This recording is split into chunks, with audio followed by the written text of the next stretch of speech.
I can't do anything, like literally.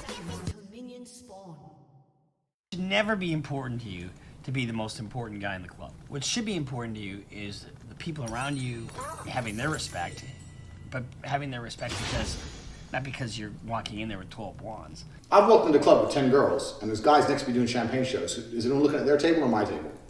No one gives a fuck about their table. Pussy is the most important driving force of this planet. Pussy is the only reason that empires were started and wars were waged. It's the only reason all you guys are out there are even interested in having money. If there was no pussy about, you wouldn't care about having money. You'd say, oh, I'll have a little bit of money and I'll just play chess all day. I don't care, I'll play video games. The only reason we want cars and clothes and six-packs and houses and shit is for girls. That is so simplistic. Girls are the driving force. So when I realized I had all these assets, I had to find a way to monetize the assets. Remember, the assets, you own 5 women. These are his assets. I was going to make money off of it. I knew some street pimps. I've known them for a long time. Straight street pimping is completely... In fact, no, it's not completely. The psychological aspect is the same. So, I'm not taking things out of context. He's saying the psychological aspect of what he's going to be doing is the exact same psychological aspect of street pimping, and that is Of what we're going to do. The skill I'm going to teach you is exactly the same. I could easily translate mine to street business, and you could easily street pimp with the things he's going to teach you. I didn't want no one else fucking with girls. I don't fucking with girls. What's going on? Sorry. Long story short, blah, blah, blah, blah, blah. Discovered webcam and went from there. Flew all 5 girls in at once, sat them all down, so I've been going out with all of you. Hold on. Screenshots of Andrew Kitt's old website.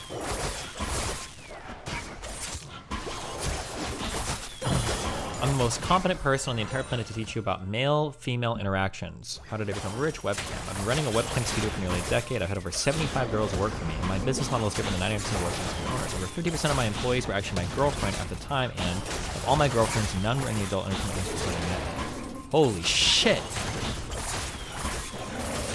My job was to get women to fall in love with me. Literally, that's my job. My job was to meet a girl, go on a few dates, sit with her, test her quality, get her to fall in love with me to where she'd do anything I say, and then get her on webcam so we could become rich together. Whether you agree or disagree with what I did, their loyalty, submission, and love for me doesn't matter. You cannot reject the results, and the results are simple. My girlfriends would do more for me than 99.9% of men's wives would do for them.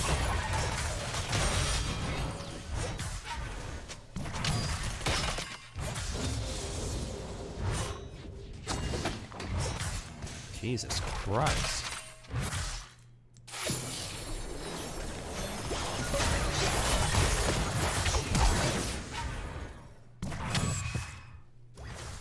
Truth. Start a business, you'll make money or not.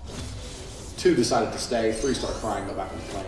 They're all different places in the world. I had them when I was fighting, so I went and fought Slovakia, got a girlfriend. Went and fought France, got a girlfriend. Went and fought, so I had all the girls around the world. So I'm multiplying and sat them all down together. Like, who the fuck are all these other girls? I was like, okay, truth time. Bang. all these other girls probably think they're exclusive before they come to him, right? And now all of a sudden he lays the truth down on them. What is that's deception from the very beginning. These words. I'm a G. You're fucking you all. I'm a G. I'm gonna start a business. You're all gonna live here with me.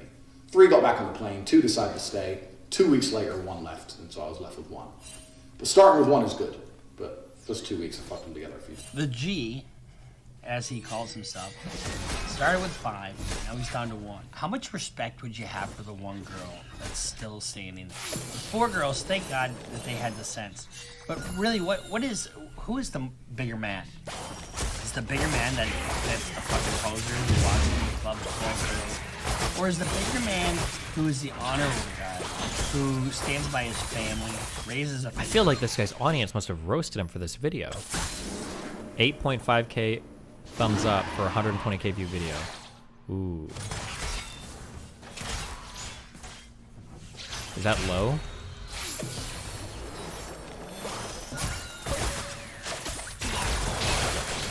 Family, has a decent job, goes to work every day, is solid. I'd rather go to a pub than a club any That's day. good? Okay, When maybe you it's good. are I don't know what that the guy, typical not the G, engagement rate is for videos. But when you are a solid guy where you're there for your family, you're not trying to manipulate anybody, and you're provider for your family, and you are a solid, straight guy. That's the G. That's the person who's a real man. Your goal is to inspire a girl to make money and give you the money. That's really what he's saying. Those are his words. I'm not taking anything out of context. We're not chopping this up. This is his little seminar that he was pitching to all these guys out there who think he's got something to offer. So the way you're going to do that is you have to have some element of influence. And you have that element of influence through her respecting you, looking up to you, and her believing she needs you.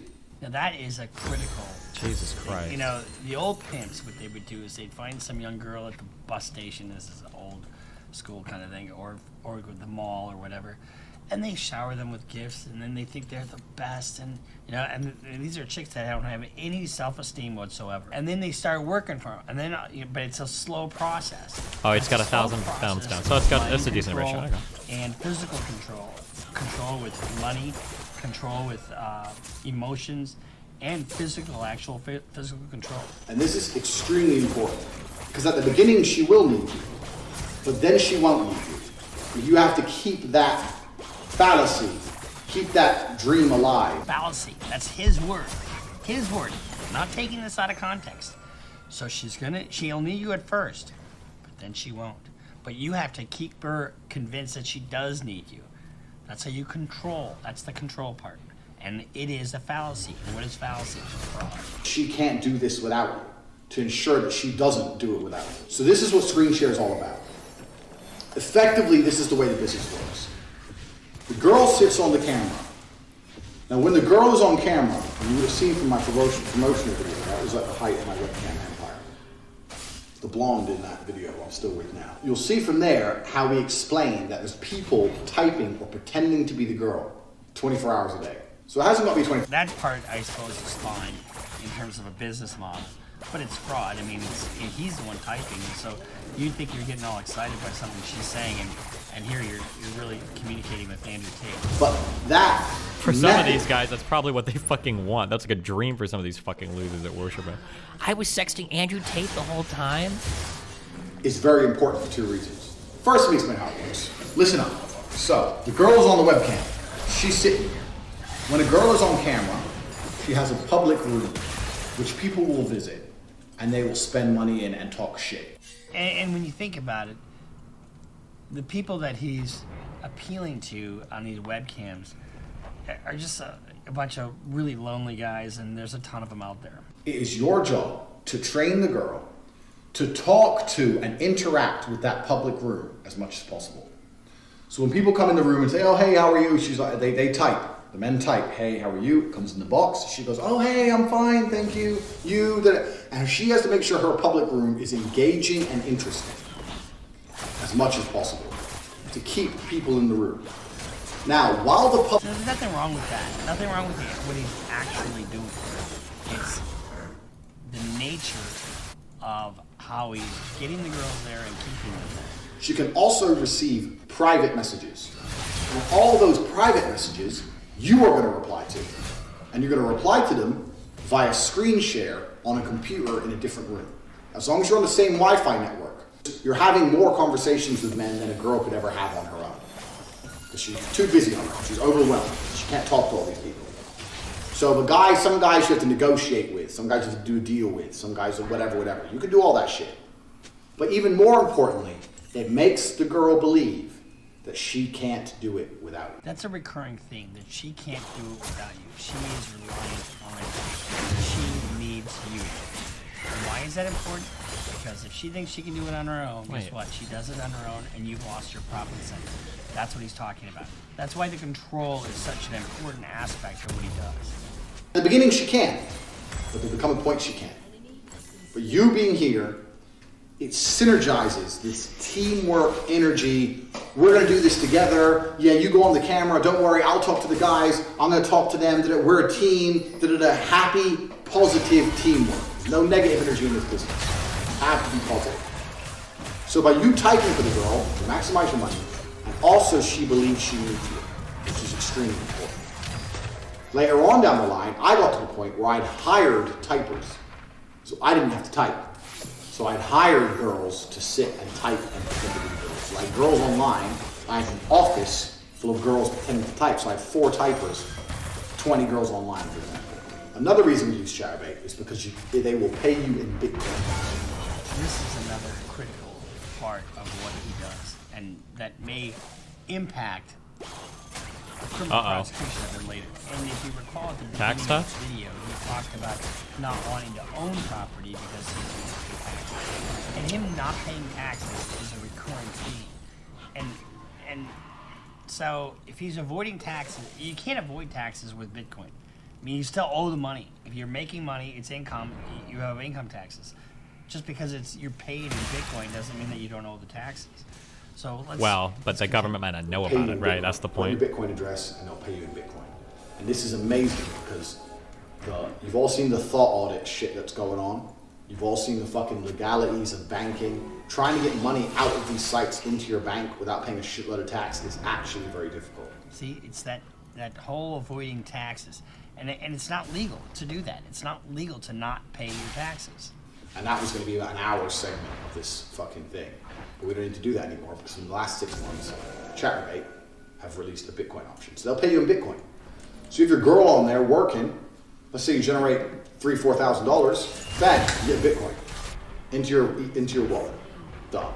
No fucking tax, no thought audit, none of that shit. And I had a separate phone with all my girls' guys in that phone, and I kept control of it. And I would speak to them, and before she went online, I would tell her like any basic information. You don't let your girl have this, because if your girl ever runs off and leaves you, it's gonna happen to some of you at least. You don't want her to have an address book of all the guys she can get money from. Another aspect of control. And you don't want her to have your phone because if she has something, she can leave you. So you've got to restrict her information. So it's systematic, and it's a systematic method of control to control these women. Now, these are not my words. These are his words. Yeah, they are his words. Alone. You want her to leave and go, well, I don't know the account. I don't have the password to the account. I've never set it up before. I don't know how the banking works. I don't have any of my guys' phone numbers. I have nothing. And that's why they don't want to leave. Because they're like, oh, well, he has everything I need. I have to stay with him. He has it. Jesus Christ. So assuming that I'm so curious how like how Myron or Sneeko or whatever would defend this. Wait, is Sneeko streaming right now?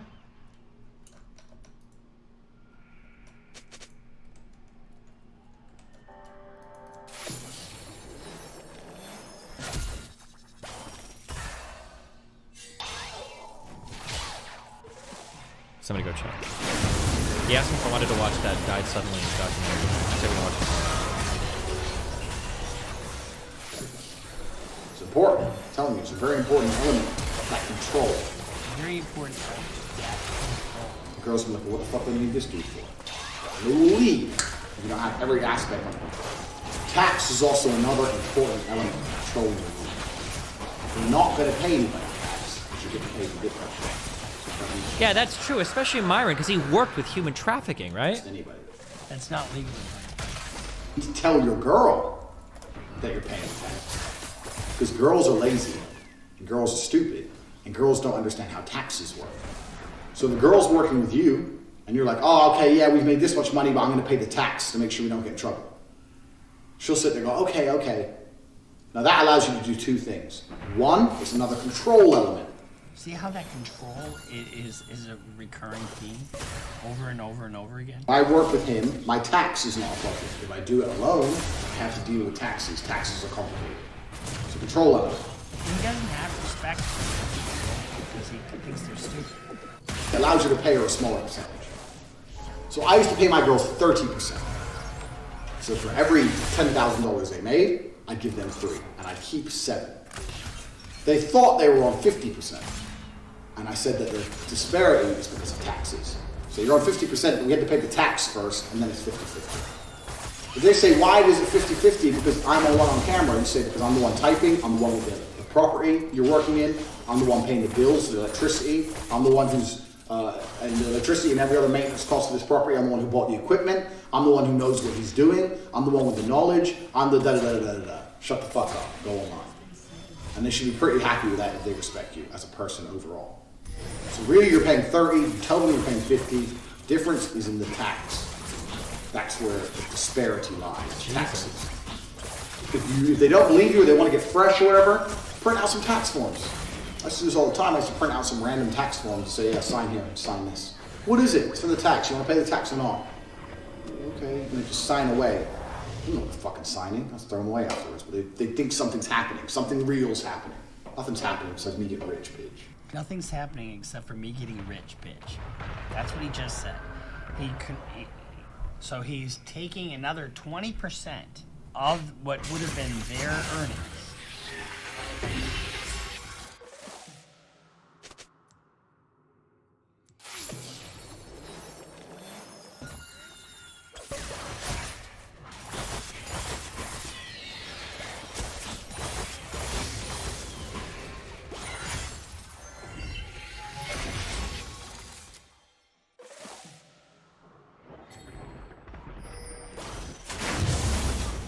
Been their earnings.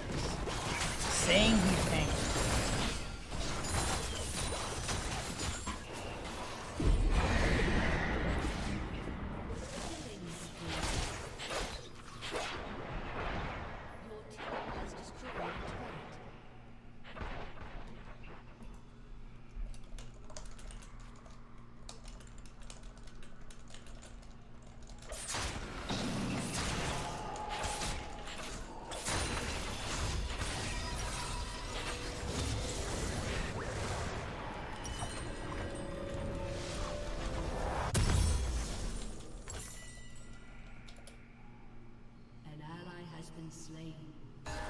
Are we okay?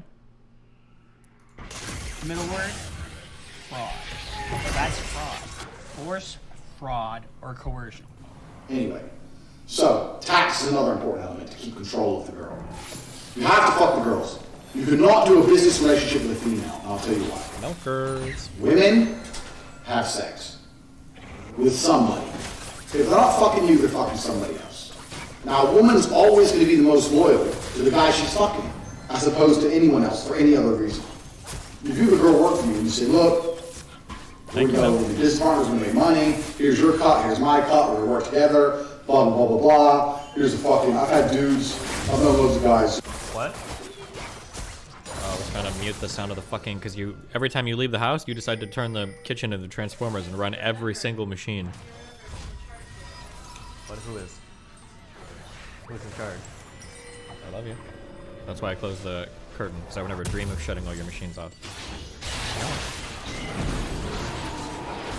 To like, try to do a contract with a girl, try to sit there and talk common sense to a girl. When's the last time talking common sense to a girl has ever worked? Ever. If you're not fucking the girl, she is fucking someone else. And that other person she's fucking is going to have the control over her mind. Again, control. Control her through money, control her through information, control her through information, control her through sex. As opposed to you. And if he controls her mind and you don't control her mind, once she starts to pick it up. Fix the sound. It's his video. How can I don't have a plugin that unechoes the sound, my dude. I don't know what you want me to say. A bit after a few weeks, a few months, whatever, and realizes how to make money on her own. Is she gonna stay and keep paying you, or is she gonna run off and pay her boyfriend, or them two are gonna go traveling in Southeast Asia and she's gonna work as she goes, or she's gonna go to her boyfriend and say, look, fuck it, you type for me. What you actually turn these things into is Bitcoin. So effectively what a webcam company is doing is mining Bitcoin. But instead of mining Bitcoin the traditional way with huge electricity expenses, you mine it with women, massively with expensive boobs, equipment, with space and cooling and all that bullshit, you mine Bitcoin with some pussy and titties. You mine Bitcoin with pussy and titties. That's what he just said. Did I take that out of context? I don't think I did. My whole point in bringing this up Jesus is Christ. not to bash Andrew Tate, although I'm not a fan, and I don't care to even pretend that I'm not a fan. But it's an interesting case. It's an interesting case because it has international intrigue, but you also have, from his own workings, the control aspect. How important it is to control these women. I think the government, with this video, with just this one video alone, has an excellent foundation for the sex trafficking. But more than that, they also have probably a tax piece that they can levy against him once they started diving into his books. In analyzing this, I really don't want you to think I'm taking anything out of context, because I'm not. But let's see, in his own words, how he's recruited, lured, or retained. Then he starts saying things like, oh yeah, but you're always working. I have to do some traveling and you can't come. I want to bring you with me. Traveling's great because the thing about this business is nobody. You can find a good Airbnb with good internet. You can run it somewhere else. So it's a good little caveat to throw in. Oh, and you're always working. Why don't you work for me so we spend more time together? Work for you doing what? So I'll have a webcam business. Oh, I don't want to do that. So okay, I know you don't want to do that, but listen. Come, let's have a meeting. Let's just talk about it. If you don't want to do it, don't do it. Fine. But let me explain it to you properly. In fact, I'll bring one of the girls who works for me. You, your Bolton bitch, the new girl, you go out for fucking a nice dinner. Your Bolton bitch is the one who does the selling. You don't do the selling. The girl has to hear it from a girl. And this is where your Bolton bitch has to be trained. That's why I said it's so important to have a good first girl. Remember Ghislaine Maxwell? That was the girl that recruited for... It's like actually like he's giving like legit actual sex trafficking fucking bullshit, right? It's literally what he's describing. Jesus Christ. Jeffrey Epstein. Almost identical to what he's talking about here. When you put all this into context, you have the way he structured his business, one of the ways that he's lured the girls by having another girl there, identical to what Epstein was doing. Now, and this is the danger when you have so much stuff that's out there that's reckless, right? Let's see what he has to say about the Romanian court system and their jails. Romanian court, so there's some, oh no, not a court in Romania. They're corruption free, as we all know. They put me in jail. I'm gonna walk in there with a pile of money like this. I'm gonna walk in there with a pile of money like this. Did he walk in there with a pile of money? Boom, boom, boom. This some hoes. This cell's mine. I'm ready. Put me in jail. I don't give a fuck. You take their court case, shove it up your mouth. He's now in a jail in Romania. He is now going to be subject to the courts in Romania. He just, on this video, I'm sure the prosecutors have this because I have it. If I have it, they have it. Flouting, taunting, showing complete and utter disregard for the Romanian court system, which he's now going to be facing. Now, if you recall, the statement from his own lawyer said Mr. Tate has nothing but the utmost respect for the court system. Well, that's not what it says here. So what I'm trying to get at here is the case for them to be made, and granted, women may come here by their own will or come to Romania and work for him. Oof, I don't know if this is true, but I've gotten this legal advice before. Foreign courts tend to be quite rough on foreign nationals as well. So like if I wanted to bring a suit against a company, this is one of the reasons why international courts exist. If I'm gonna bring a suit against somebody in like Poland, I don't want to do that in a fucking Polish court as a fucking American. Fuck no, I don't trust that bullshit. This is where you would appeal to an international court and you say, hey, WTO or some other international body or third-party agreement set up as part of some trade agreement, I want to go to like a third-party arbitrator. Those third-party arbitration courts are set up like that because local courts in a country tend to defend their local people, right? So now Andrew Tate, who has constantly derided and spoken poorly about the legal system in Romania, and is a foreign national, he's not part of the Romanian country, is now facing sex trafficking charges that he's fully admitted to, assuming he's not memeing on all of his videos, with a flagrant abuse or disregard of the law, like shitting everything. It's like, he's like, he has stacked the deck against himself in so many different ways. And if he actually did anything, he's fucked. If he did anything even remotely illegal, he is fucked. He is so fucked if he did anything illegal. Like, Jesus.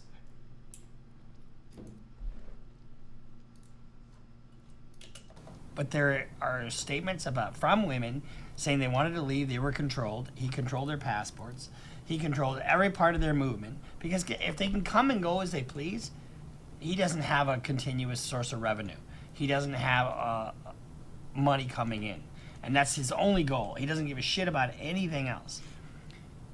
So you tell me where I've taken things out of context. I haven't taken one thing out of context. This is what he's charged with. These are his own words. And Would you say it's the same for foreign people wanting to sue Americans in America, or is America so horny for lawsuits that they look past that? No, even in America, you wouldn't want to be a foreign person bringing a suit against somebody in the United States. This is why most countries appeal to third-party arbitration or whatever. Even American courts probably tend to favor Americans. Like, courts get accused of being, especially when corporations are involved, courts get accused of being partisan to their sides all the fucking time. This is why people, when they enter these big multilateral trade agreements, this is why they beg for third-party arbitration, because they don't want to bring a suit against somebody, because it happened in Canada, I think, with lumber shit. I think it's happened in the United States with oil shit. Like, people get accused of this shit all the time, where it's like bullshit. Like, what was the big court case in Canada where Canada happened to rule that was it like a rubber manufacturing technique or some energy extraction technique? They're like, oh, this is really bad for the environment. And then later on, scientists looked back and was like, bullshit, that wasn't true at all. You just said that because you wanted to favor your own. It was either lumber or oil industry or some shit. Like, stuff like this happens all the time, yeah. Every ounce of this will be used in a court of law. It absolutely will. And so,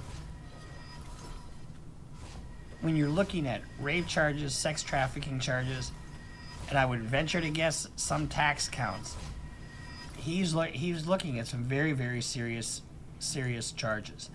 And if there's anything that ties him to the U.S. on this, he could be facing prosecution in the United States as well. This is just an honest assessment of this case. And do I like Andrew Tate? No, but who cares if I like him or don't like him? And I think it would be wrong for me to take things out of context and do a character. Is this video enough, or do you need more? I mean, no, you need more. You would need evidence of what's going on. The video is not even close to enough. No evidence has actually been provided that he did anything wrong. Now, he's made all these claims, but they could all be fake in an attempt to sell some fucking, some like, oh, pickup artist bullshit, right? It might be the case that he did find these girls, but he hired them, he paid them wages, and they worked, and now he lies, and he's like, oh yeah, like, I fucking seduced all these women, blah, blah, blah. That could be the case too. Improbable, I would say, but possible. You need evidence for any claim you make, right? You need evidence for any claim you make. Assassination piece on him, but which isn't what we're doing. The video is evidence. It's just probably not. No, it's not. The video is just him talking. I could talk and say every single thing he just said. It's not evidence. You need actual evidence of criminal wrongdoing. It's not enough for him to just be on video admitting it all, right? But I do think anybody that relies on him for a role model is misguided. He's not an honorable guy. He doesn't show respect to women. He doesn't show respect to anybody that doesn't have a Bugatti. What color is your Bugatti? What color is your Bugatti? Oh, my Bugatti in it. Bullshit. You don't need a Bugatti. Well, the court can use it in the case against him. No, the court has to actually find wrongdoing. If they find wrongdoing, then they might be able to use this to prove like intent or something, for sure. But like, if they don't find any wrongdoing, then what is evidence? Wait, what are you guys saying? Wait, am I going fucking crazy right here? Hold on. All he's done is he said a bunch of things. I don't have any proof that he actually seduced women, that he actually misled women, that he actually wasn't paying taxes, that he actually wasn't paying them their fair share, that he was actually ripping them off, or that he was actually using violence or intimidation. No, there's no proof of any of that those dinners actually took place. You don't have proof of that. It's just him talking in a YouTube video. It could all be bullshit. It's YouTube. It's online. He could say that it's all fucking humor, like Alex Jones says, right? You don't have any evidence of anything yet. Now, the investigation might uncover a lot, and then you can use this to bolster your case. But so far, we have no evidence of anything. We're talking criminal matters, a criminal case, right? Now, if they find this shit, if they actually find that women are willing to come forward and testify, ooh, now you're fucked. Now you've got a problem. If you get 6 girls, they say they have 6 women, and they have 6 women come forward, like, hey, this is what Andrew Tate does, and now he's got his whole process laid out on YouTube, now you've got a big problem, because now this ties all of it together. But standing on its own, this is nothing. On its own, this isn't even enough to bring a criminal charge. Like, it's just shit on YouTube.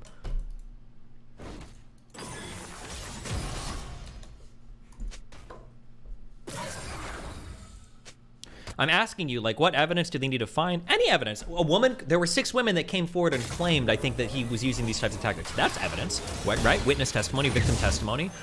If they do digging and they find out that money wasn't being reported correctly on tax forms, that could be evidence. If they dig through the transaction history of the woman's bank accounts and then they compare that to the transaction history that they were paid out from whatever campsites, that could be evidence of them being defrauded.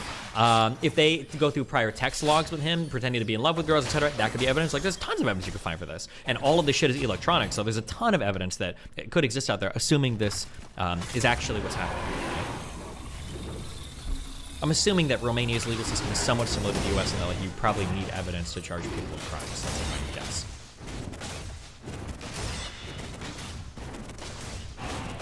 Not sure if you remember, but when your chatbot H3 called Fresh a human trafficker, they were wrong. It was not Fresh, but Tate. Yeah, Fresh called Tate a human trafficker. No, not Fresh. I'm sorry. H3 Ethan called Tate a human trafficker, but he didn't have the evidence at the time to say that. He didn't have. There weren't actual like convictions for it, so he probably shouldn't have been making those statements. No matter what the outcome of this is, Ethan will always be a fucking moron. To be respected, you know, and I would never own a Bugatti. And I'm not saying anything against them. They're kind of cool cars. But how much? What does it cost for a brake job? I mean, like 25 grand or something. Outrageous amount of money. Does it really cost 25 grand to change the brakes on a Bugatti? No shot. They're brake pads. Is it really that much different on an expensive car changing brake pads?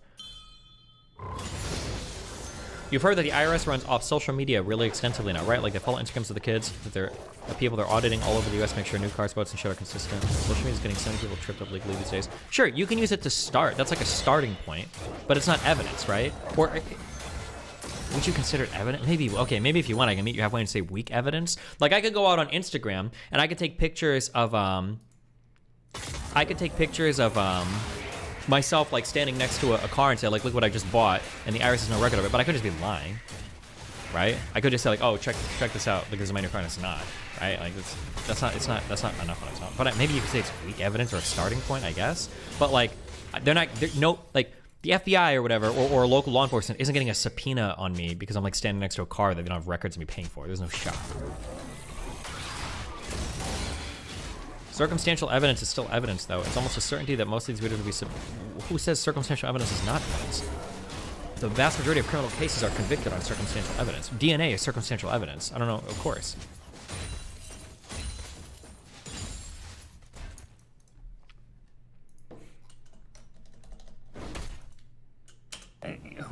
No, the average guy can't do that anyway. I'm more average than I am, what do you call it, than I am like Tate. Absolutely. Jesus. But I like what I do. I like being a criminal. How much do Bugattis cost?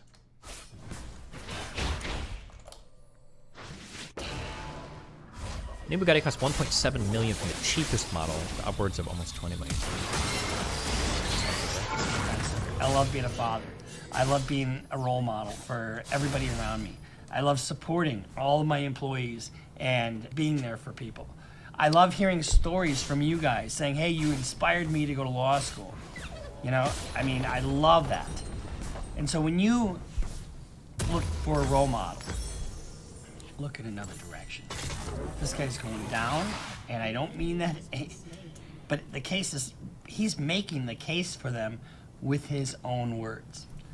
So we'll see you next time here on Criminal Lawyer Reacts. Make sure you subscribe, follow us on Instagram, follow us on Twitter, and sign up for Patreon, and we'll see you next time here on Criminal Lawyer Reacts.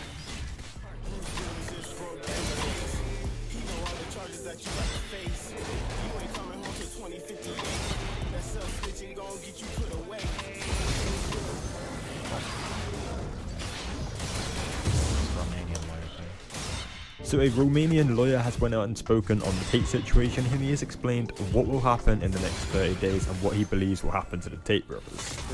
Andrew Tate and his brother Christian, alongside two Romanian women, have been arrested in Romania, and they are facing charges related to rape, human trafficking, and the establishment of an organized criminal group. Now, they 5-minute video?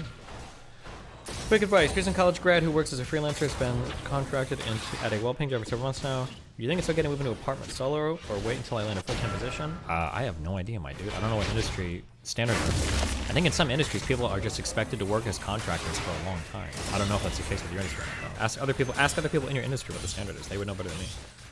The investigation on this case dates back to April 2020, when, if you remember, after the Romanian police raided their house because of a complaint that was made against them by a US citizen. Long story short, it seems like Tristan, Andrew's brother, flew over to their house in Romania, a US woman, and one of her relatives contacted the US embassy and complained about this woman being retained against her will at the Tate's brother's house. So after the police raid happened, they were released in a few hours because they simply didn't have enough evidence against them. But that's really when this whole investigation investigation started. Now, coming back to the present moment, 8 months later, once they arrived in Romania a few days ago, they've been tracked down by the Romanian police and they've been arrested for 24 hours. Yesterday, so 1 day later, on December 13th, they've been presented in front of the judge and the prosecutor proposed, based on the evidence that he gathered, to detain the suspects for 30 days. His request was accepted by the judge, and now Andrew Tate, his brother Tristan, and one Romanian woman, so the other one has been set free, are being under arrest for 30 days. Now, I'm going to break down some of the specifics of this case so you get a better understanding of what's actually happening. Number one, the prosecutor that is leading the case is actually a chief prosecutor, and he's very well known in Romania for leading some of the biggest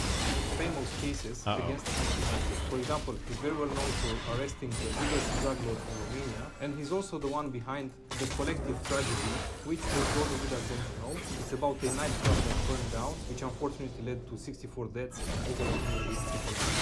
You also know that he was the toughest prosecutor in Romania, and because of his past experience and because he received during his career a lot of death threats, he has 24/7 security assured by his special forces, which to be honest tells me that he's going to go all in on this case and he really has nothing to lose. Now, in my opinion, being that he's very experienced, he would have never arrested them in the first place if he didn't have enough evidence to support the case. Number two, the fact that Tate brothers have been arrested for... Always be careful with that. Oh, they would have never arrested them unless they had 100% foolproof. You don't know that, right? There's a lot of if, ands, or whatever's that could happen. But it does not mean that they are guilty. In fact, they are... But I think it's probably safe to say that they weren't arrested as a meme.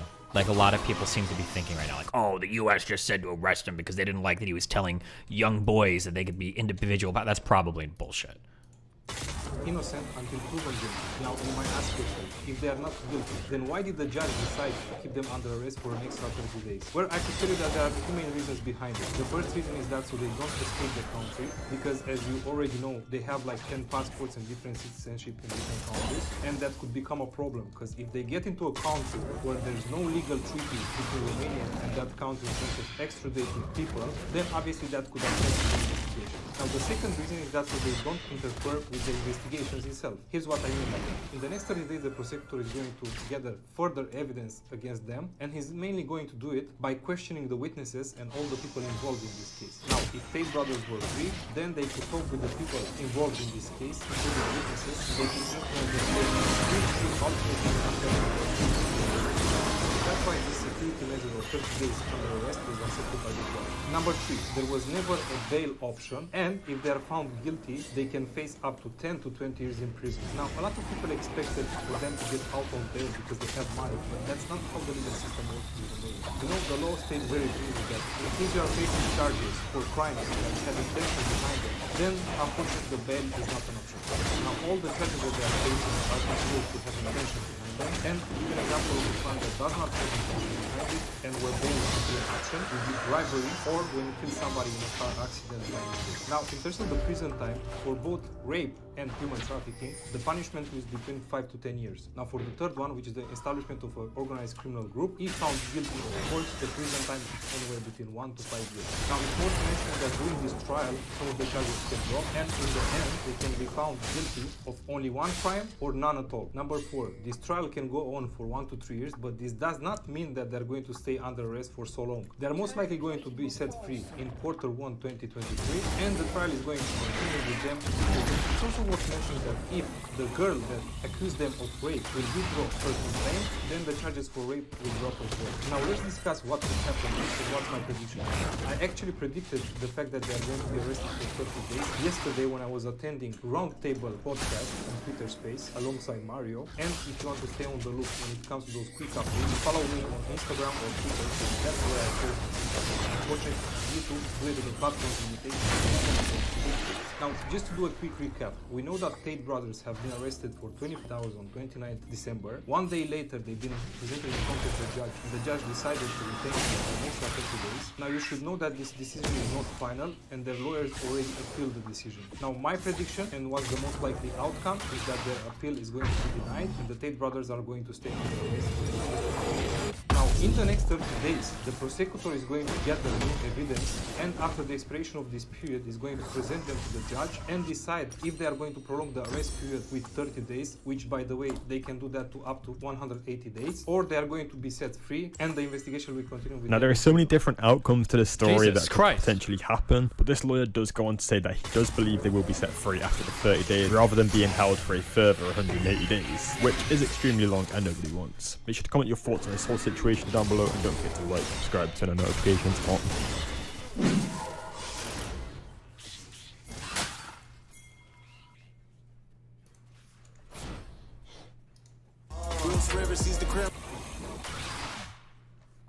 Well.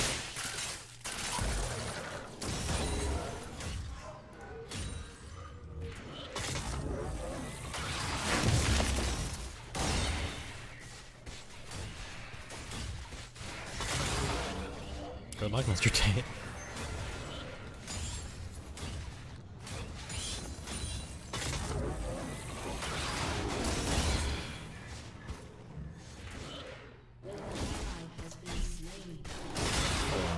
I'm supposed to Gemini, but I have... We're close to tier 4 mechanical science, guys. Tier 4 mechanical science. Want to chat about Tate for a minute? Question mark, smiley face. That's 2 out of 4 of the sciences at tier 4, guys. We're just skipping through tier 3. We're going right to the end, okay? Oh my god. It's happening. Mel? What are you doing? Right now? Yeah. I thought we were going at 9. It's in there half an hour. Okay, you can go if you want. I'll be down there in a bit. Yeah, I'm doing it. Be helpful.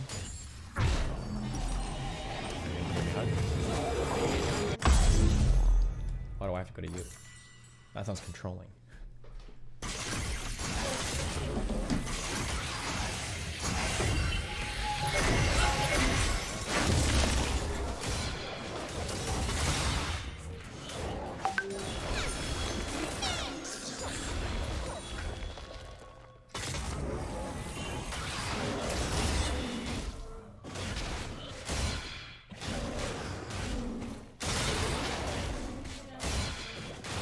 Oh, 30 minutes.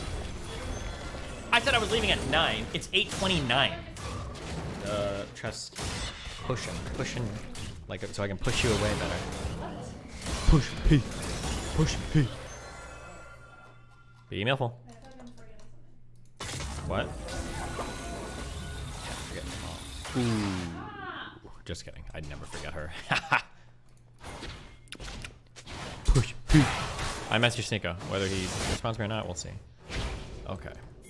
1.2 gigawatts should be enough to protect this planet, right? You think? Am I running any nuclear here? Nope. It's all solar. Good luck, baby. Good luck, baby. Good luck, baby.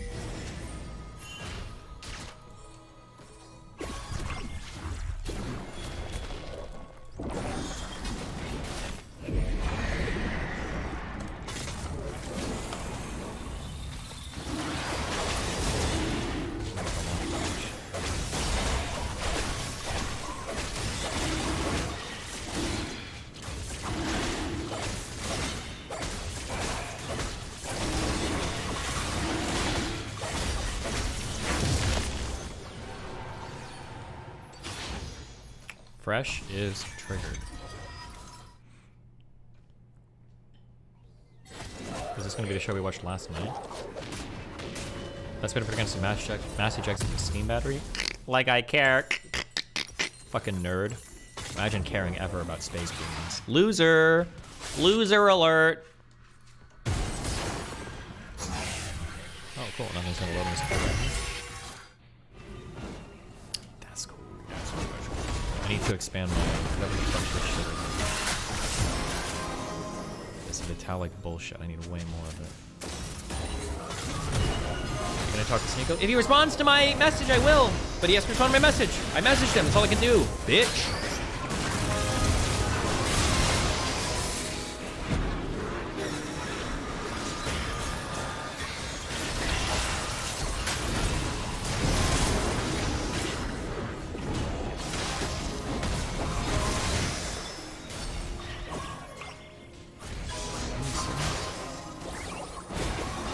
Fresh went off on a girl who claimed to have dirted him by calling her fat on the pod. Yeah, we watched this last night. Watched it live.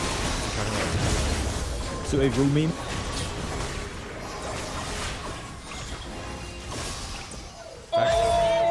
No cap, bro. No cap.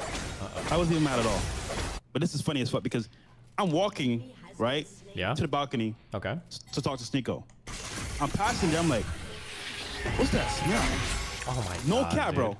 I don't know if it was her hair, her armpits, but there was a smell there, though. No cap. I don't believe No it. cap. That's cap. I kid you not, bro. He's capping No, so there's a hard side- right now. There was actually a smell there. I don't know her friend, but it was somebody, bro. Well, anybody like to smell? I don't know, it's your weed, This or what? Chanel. You fucking stink, nigga. No, that's my Chanel, baby. Actually. Oh my you want to smell? That Chanel wore off. God damn.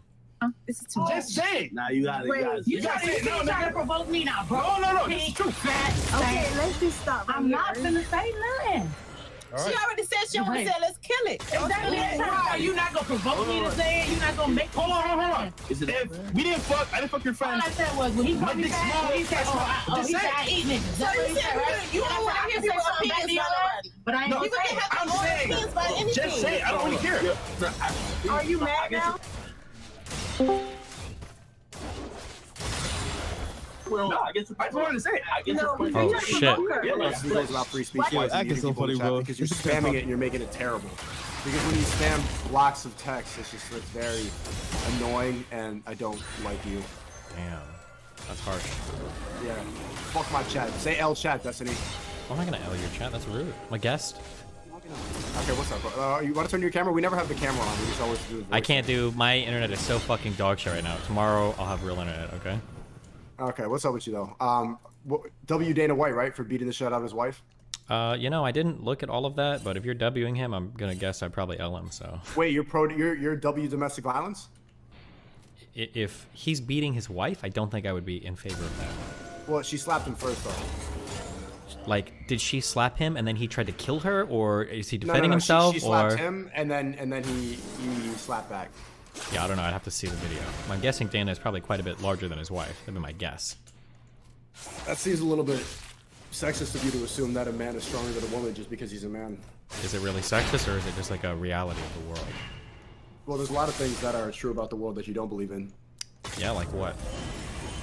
Like the vaccine is poison and it's killing people. People are dying The suddenly. vaccine has. What about COVID? Is that killing anybody or no? Nah, nobody died from COVID. Nobody died from COVID, but they are dying from the vaccine. Yeah. Yes, they dropped the dead. The sun would swirl and switch, and people Yeah. are regretting taking it. And COVID's probably, come on, kill people. Do you think it's Or crazy that there were can't say like that on YouTube. billions of people that got coronavirus vaccines, and like people are scrambling to try to find a couple people dying of? Well, Haiti, nobody took it, and everybody's fine. Yeah, everybody. No, nobody's dying in Haiti anymore. Not of cancer, not of old age, not Not of. of COVID, not of COVID, and they never. got They didn't have COVID any vaccine. COVID deaths. Haiti had none. Zero. They had no. They're fine. Before and after the vaccine, their death rate is extremely low compared to most nations, and they can't figure it out, and they never got the vaccine. So if I look up worldometer Haiti, you're telling me nobody there died of COVID. Probably like 3 guys named Jean-Pierre, but they're good. They had an alarmingly low rate of COVID death, even though they didn't have the vaccine. Did they And have a more low people rate are of dying. COVID death because not many people died, or did they have a problem with COVID? Nobody died. They got the sun, they go outside. Oh yeah, the sun is what kills COVID now. Yeah, it burns the sun. I'm a little bit low energy. I'm feeling a bit of sore today, Destiny. I'm not gonna lie. I still went to the gym. I did a podcast with Ag. But you wanted to do a chit chat about Tate? Yeah, damn. So I looked a little bit more into the Andrew Tate shit. It looks pretty rough. I'm gonna be honest. What, the lover boy thing, whatever? Yeah. What about it? What's rough? Well, it kind of seems like he kind of sort of admitted to doing it all. To doing what? The lover boy Having thing. cam girls? That he would get girls, get them in love with him, get them entrapped in a business, steal money from them, make them work for him, and then Steal money? No, they got their pay cut. yeah, their cut was, but he stole from them. He literally admits in the video. He talks about how you can lie about how much taxes you're paying on behalf of them to steal like a bigger cut than what they're aware of because they're too stupid to figure it out otherwise. What law is that breaking? That's not human trafficking. Hold on, I just want to hear it one sec. Did you just say what law is that breaking? That Yeah, if what I law tell did you you to break? pay something and I lie to you about it, well, my guess is probably something to do with That's not theft. what he did. That's not. I'm saying, what law are you accusing of Andrew? Well, Tate? my guess is it's going to be some form of theft or fraud. That'd be my guess. If I tell you that I'm paying you $100, that's your cut, but I'm actually stealing. So maybe fraud, but not human. You're not accusing him of human trafficking. Well, no. That's just one part of the human trafficking, was the theft and fraud. The human trafficking part is when he ropes girls into his organization with the only intention of getting them to be camp girls for free. And then I think some of the accusations are he uses physical intimidation or violence to get them hooked onto whatever program so that they feel like they can't leave. See, the Loverboy method is not physical intimidation and violence. I'm not talking about just the Loverboy method. That was one of the accusations that the Romanian they're police accusing leave. him of manipulating them with love. Like, these girls fall in love with them, and then they don't know how to leave, and they're just kind of confused and manipulated by love. Sure. So, one, that would already be illegal. But two, I'm almost positive that in the press release... It's illegal to make girls fall in love with you? For the express purpose of bringing them back to another country to make them work as cam girls? Yes. It's called sex trafficking. That's not sex trafficking. That's called pimping. Yes. You never had a girl fall in love with you? So this was my prediction, and you're falling into this because you're a bot. I know the programming, right? So my prediction was that first he would get accused of this, and then you guys would come out and say, no, that would never happen. But the next step, when you start to realize what he's being accused of, is you would all go, oh, okay, well, that did happen, but it's not a big deal. And I think that's going to be your line throughout all of it. Is you're going to say, okay, yeah, okay, sure, he made girls fall in love with them. Sure, he brought them over. You're going to say things as dumb as like, yeah, maybe he stole from them by lying about their taxes, but is that even a crime? Which is insane. Okay, so, but you're accusing him of very different crimes. Which one are you accusing him of? Well, hold on. I'm just reading the press release from the Romanian... Which one do you think that he's going to go down for? Like, do you genuinely think that he's a human trafficker? Yes. Well, assuming if what he said was true, 100% yes. But I don't know how much he might just like ham up for YouTube or not. But if everything he said on the YouTube was true, on his YouTube videos, then 100%, yeah, he's a sex trafficker, of course. Okay. This is a new definition of sex trafficking because they willingly were there. They were working. They had cameras everywhere. What do you think willingly means? And no, they weren't able to leave because they were forced to perform. Actually, no, a lot of them were encouraged to leave if they weren't abiding, if they weren't listening or they weren't being obedient. A lot of them. The allegations were under threat of violence. He's very open about all these podcasts what does threat? What does threat of violence mean to you, my dude? When did he threaten to hurt them?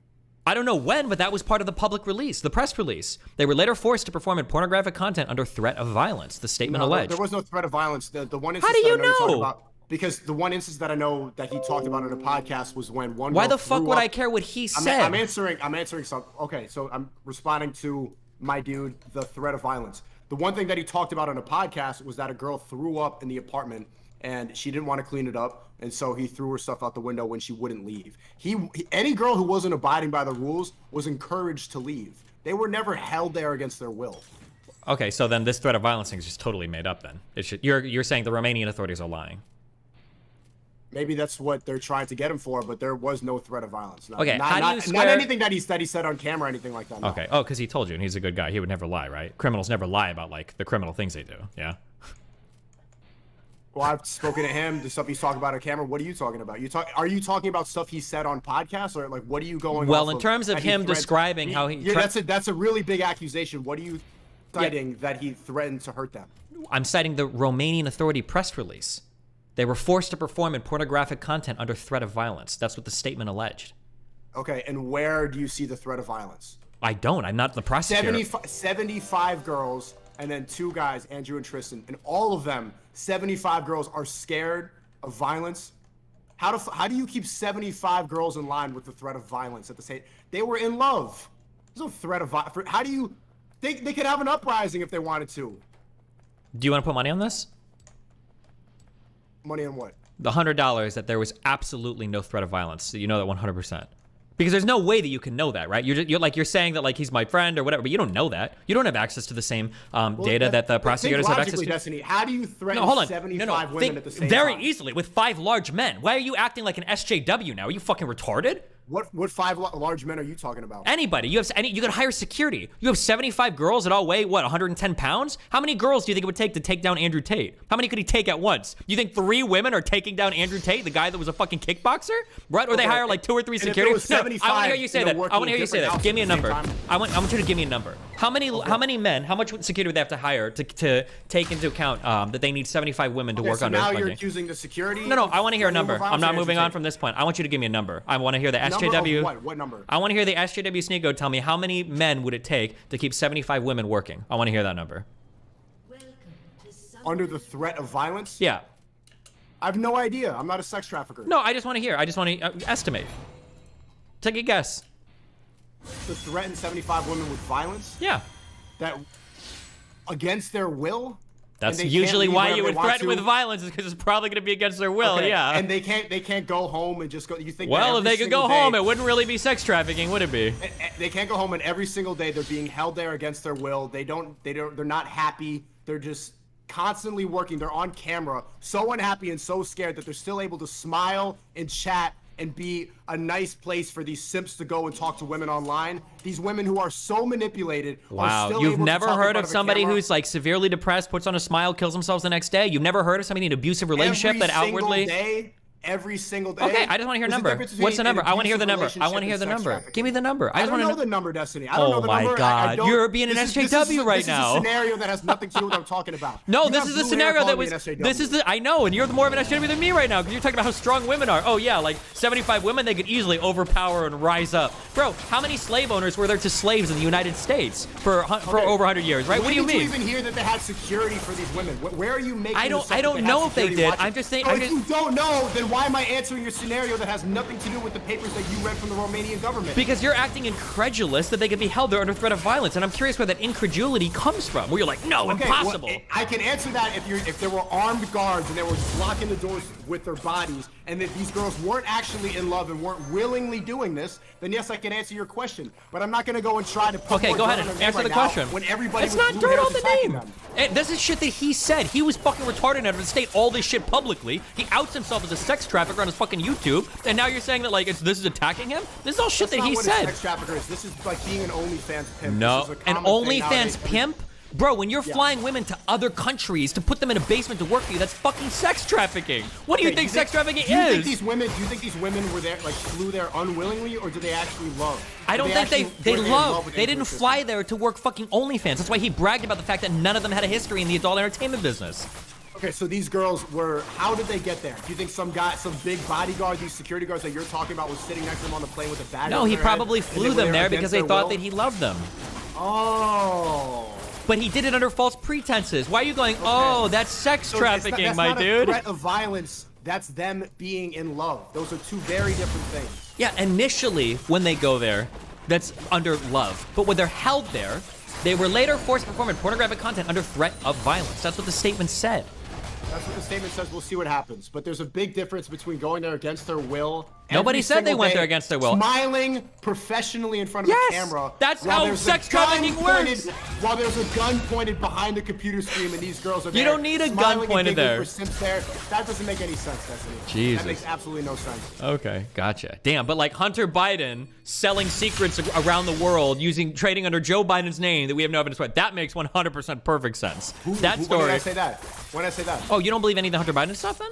Oh, okay, at least you're consistent. I believe you're everything really skeptical. they hid about the laptop. Of course they did. They didn't want Biden's name to be Wait, so smeared, so they hid the laptop. do you for think sure. do you think Biden was trading under his dad's name and performing illegitimate business? I don't. They haven't released all the documents from the laptop yet. Then we'll figure it out. Oh, okay. So same thing with we'll figure it out for Tate too, right? We don't know yet.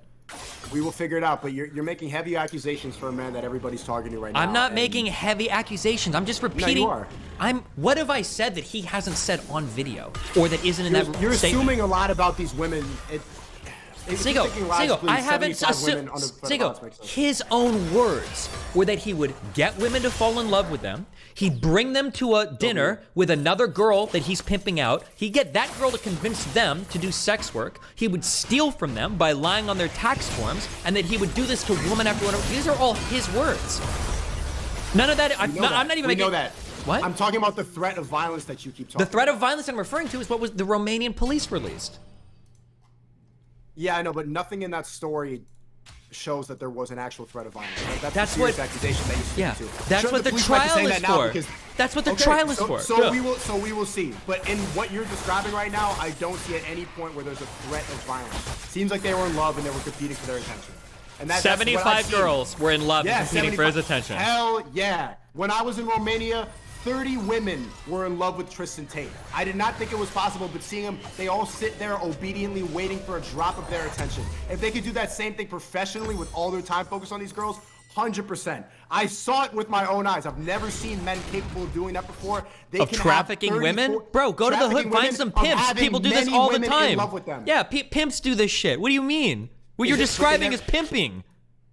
They never hit these women. I don't. There was Well, no threat maybe of you don't violence. know that. They didn't do it in front of you. We'll find out. You don't know either, but we'll I figure don't, out. but the difference is I'm agnostic, and you're here saying that you can't even think that's a possibility. I'm the one being honest here. I don't know. It might be that nothing comes to this. That might be the case, but you're here saying, like, it's impossible. It's not impossible. And you still didn't give me a number. How many men would it take to keep 75 women locked in a fucking room doing fucking cam content? If it comes out that there were armed guards like that were actually blocking that, this is a hypothetical that I'm trying to get a clip from that I'm not going to answer because it's irrelevant to what the police are talking about right now. So it would be like 4 people. You admit that then. You don't want to give the hypothetical because you know it would be a 4 really low for number. 75? Yeah, easy. Maybe 2. 4 for 75? Maybe 2. Okay, 4. They can go home for 4. They can go home for 4. Two men at the front, big dudes with guns. They're just gonna try to walk out. Are they gonna make a plan and try to fucking? So where are these 75? Are they all supervising them when they go to sleep? They're probably not all working at the same time, but I don't know. They might be fucking. They might have a separate sleeping room. I don't know what their setup is like. So there's a threat of violence. They're coming in and out. So then one day they go to the coffee shop, they go to the yoga studio. Then on Wednesday, then they go and sell their bodies online. Bro, if you're stuck in a foreign country, you're stuck in a foreign country with no fucking money. You might not even speak the language. Stuck? You can get on the flight. How do you know? How do you know? How do I know? You know, you're the one that's making the accusation. I'm agnostic. I don't know. I'm just going by what the accusations are. You're the one saying it's impossible otherwise. I'm not saying it's impossible. I'm saying it's extremely likely, and nothing from what I've seen being at their house and nothing about their character points to them threatening women. Wait, hold on. Did Tate? Wait, I think Did Tate actually say he took their passports? I don't know. Hold on. Somebody in chat. Can somebody tell me? Did Tate actually say that? He might have said in his own words that he took their passports. Yes, he did say that. Okay, so that's how they can't leave then. He actually takes the passports. And he probably lies when he says it's for tax reasons. I think you're glazing right now, bro. They could have asked for it back. They kicked out many women. Destiny, do you not hear about the podcast? You have selective hearing. You don't hear about how many times these women were acting up and they kicked him out because they didn't know how to obey? Yeah, what you just said sounds like sex trafficking, my dude. I don't know how you don't understand that. Like, every time you talk to defend him, it sounds more and more like sex trafficking. Get that many women to obey him and work for him. They all sit there obediently, they don't say anything. That sounds like sex trafficking. It sounds like they were in love. And then being used to do sex work. Right Yeah, now. and then being used to do sex work that they had no prior history of. That sounds like sex trafficking. Only stuff behind a camera? Where they're in a country where they're being stolen from and they're not allowed to leave. Stolen. Tate's own words. Did he ever say that? Yes. When did he say the passport thing? Send me the clip where he said that thing about the passport. Somebody link me the video. Hold on. Give me 1 second.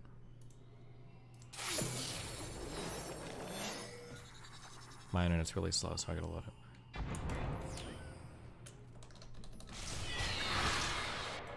Thanks for the 10, Jeremy. Destiny is now the expert I love when he's getting Jeremy, Myron already broke down the Romanian press release. This is all bullshit. Destiny is the king of I'm getting thanks to the 20. I had to buy damn US mobile number. VPN in the comment. We help people get mobile passports and multiple residencies. I believe the number one priority when the world reopens should be getting as many passports.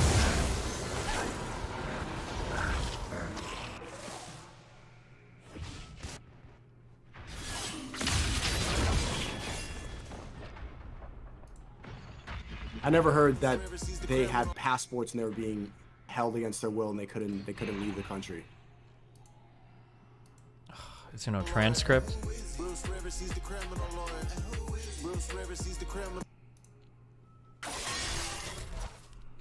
Okay, here is this video. If you want, you can watch it react to this. Pretty good time. But this guy goes over Andrew Tate is talking about how he does this is how I steal from And them is that taxes. true about the passport? Is that true? I don't have the transcript for this, so I can't go through it. But I know in this video he talks about the tax records and everything. 100%. Yo, DGG, did he genuinely steal passports and well, that's what prevent people them from leaving the country? I don't know where you're getting this. Someone in chat said it. I remember hearing the tax thing. I don't remember hearing of the passport thing. But the tax thing and the stealing from people is definitely in here. trying to get at is the case for them to be made. And then also, someone in my chat said Tate started the can business in London, so the idea he had to fly one out to some shady country to chain him up for his business model work is BS. Yeah, how did he bring them all from London to Romania? By flying them? What do you mean? Okay, so so now they do have their passports? How are you going from London to Romania without a passport? I mean, if you're taking the passport, you probably do it after they Oh, and then landed. they This give it is back how and then you seal passport it traps again? work. You know how they get workers in Dubai to fly over there and take their passports? Have you never heard of passport entrapment? It happens in the United States as well. Like, a bunch of bullshit. You're doing gotcha. Okay, yeah. This doesn't happen Destiny, ever. you're Yeah, such for a sure. rat when you debate, Yeah, Destiny. doesn't happen You ever, just for bring sure. up points, Destiny. Okay. Such a rat when you debate.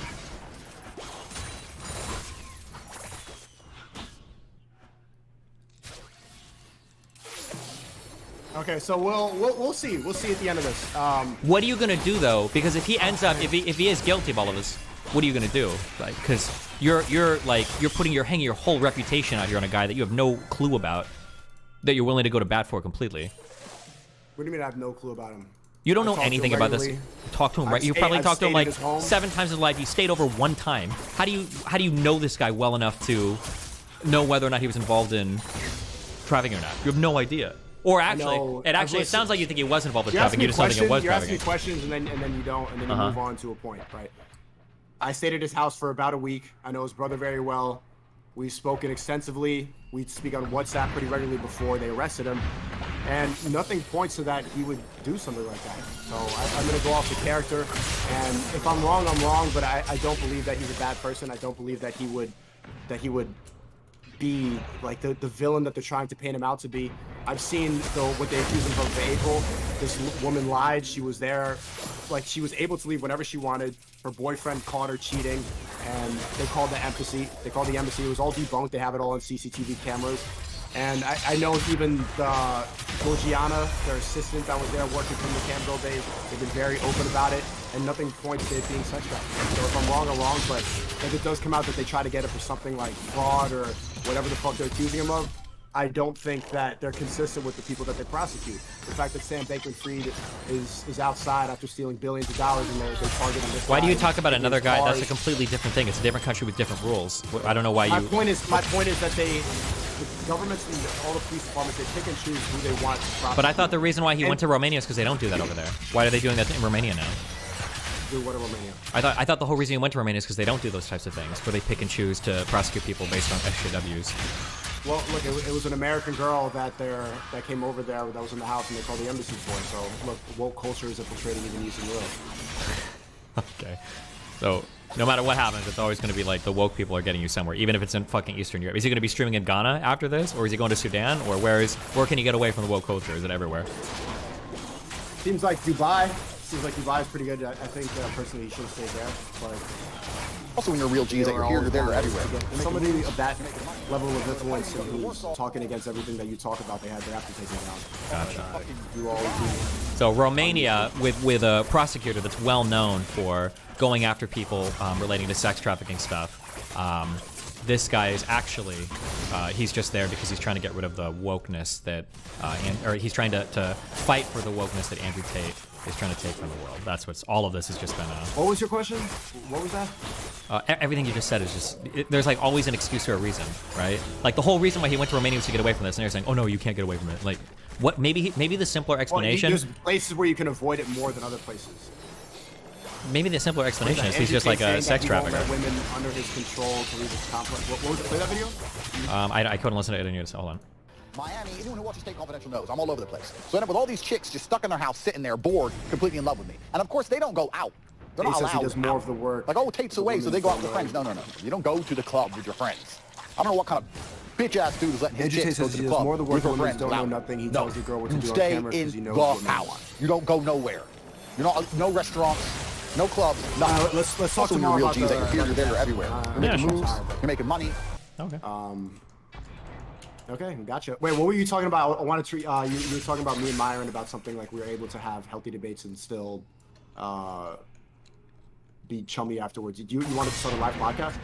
I never said that. That'd be funny as fuck, though. They said it in your description. Description to what? No, the description of that video. What's your prediction? So you seem the point where I could see this being a problem is like if he is prosecuted and he gets in a lot of trouble, then me putting my reputation on the line. Do you think that I shouldn't defend somebody who I consider to be a friend? Absolutely not. No. Okay. Well, if something happened to you and I didn't believe it, then I would defend you as well. You shouldn't. You don't know me that well. I know you pretty well compared to most people. I talk to you more than I talk to a lot. Yeah, but you still don't know. I could have like a fucking a harem full of like fucking underage dogs in my fucking apartment that I fuck in the background for like when I'm off. Right, but nothing about your character, nothing from what I've seen talking to you points to that. So if I was engaged in criminal behavior, I wouldn't be showing you that shade of myself, though, right? You don't. I could be committing crazy tax fraud or going out and like killing homeless people or some shit. You have no idea. It's not like tax fraud, whatever. You don't. It's not like I would be like hanging out with you like, yeah, man, I just like love killing homeless people, like I'm fucking American Psycho or some shit, right? I just think like if you're gonna vouch for somebody, what you're doing is what you're essentially saying is that like, listen, this guy's having a credibility crisis right now because he's being accused of some shit, and I'm gonna lend my credibility to him. I wouldn't lend my credibility unless I knew the person really fucking well. Like I would trust that person over anything else, right? I would trust my wife. Like I would, if she got accused of shit, I'd 100% I'd be like, yeah, I'm a ride or die, of course. I have a couple friends that I would trust, but not just any random fucking internet acquaintance. Not somebody I've only talked to like 10 or 20 times. You have no idea because that's your credibility now. Yeah, but everybody's dogpiling right now. Everybody's trying to ruin the reputation. So what? You just want to do the opposite because you want to be like a fucking disruptor? No, I don't you want to be an opposite, but they're lying. They're lying on his name. They're bringing up all this. Yeah, then fight against the lies. I am fighting against the lies. I talk about that pizza nonsense that all your friends brought up all these times. Then just focus on the pizza nonsense. But you don't know if he's innocent on this shit. A lot of things. They're talking about the fact that he had consensual role play where they were being hit with belts, and then they've been on camera saying that I was actually consenting to this completely, and then they're still saying that he beats women. So I'm openly trying to defend somebody who has been helpful to a lot of young men right now in a time where it's really necessary for that message to be heard.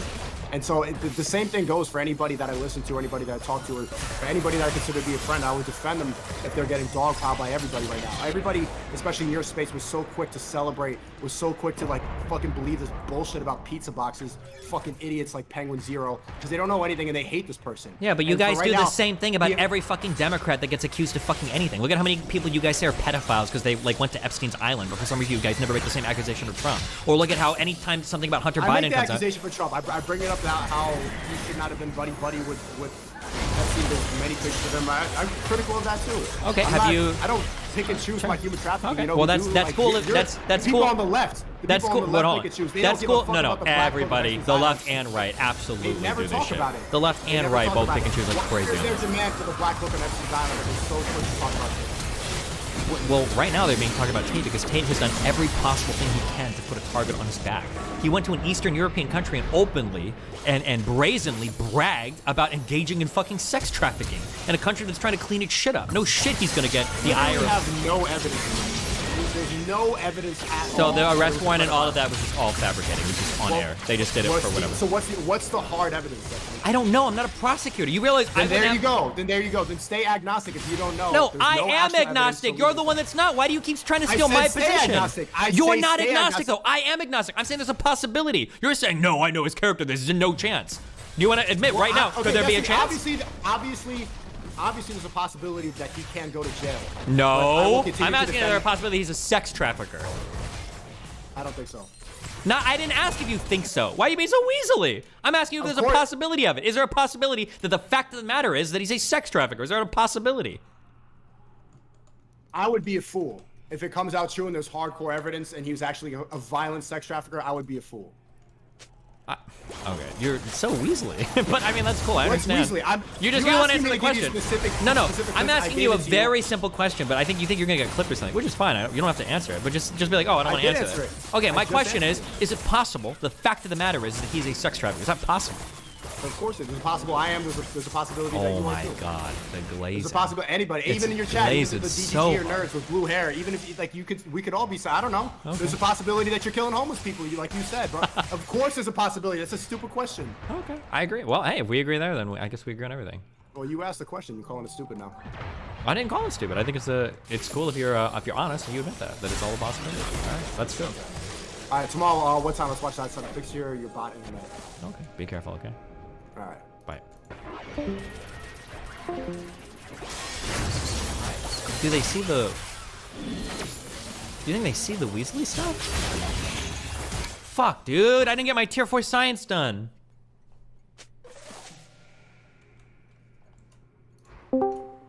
You've got literally like 2 minutes. What? Oh,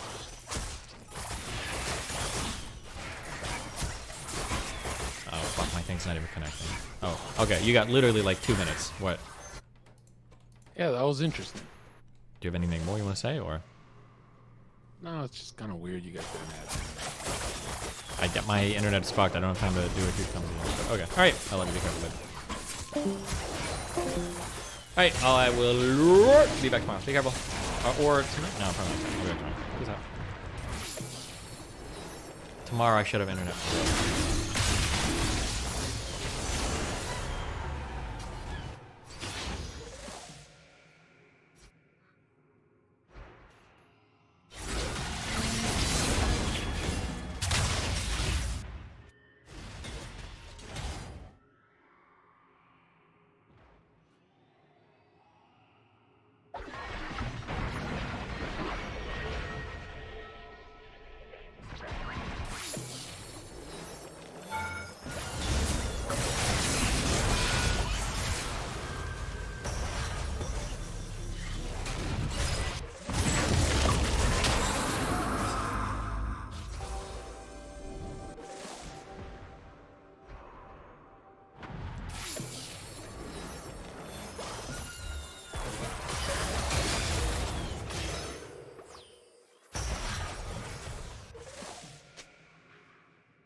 Destroyed a turret.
No matter what the content of this video ends up being, okay? Let the title... No matter what the content of this video ends up being, okay?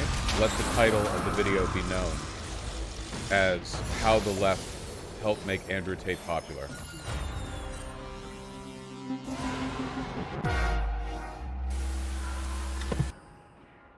I saw this tweet. I know we've all done this discourse, but I can't get over this stuff, man. Look at this. Men don't fall down the alt-right MRA pipeline because the left isn't doing good enough outreach. They choose to subscribe to fascist ideology. Yeah, read that again.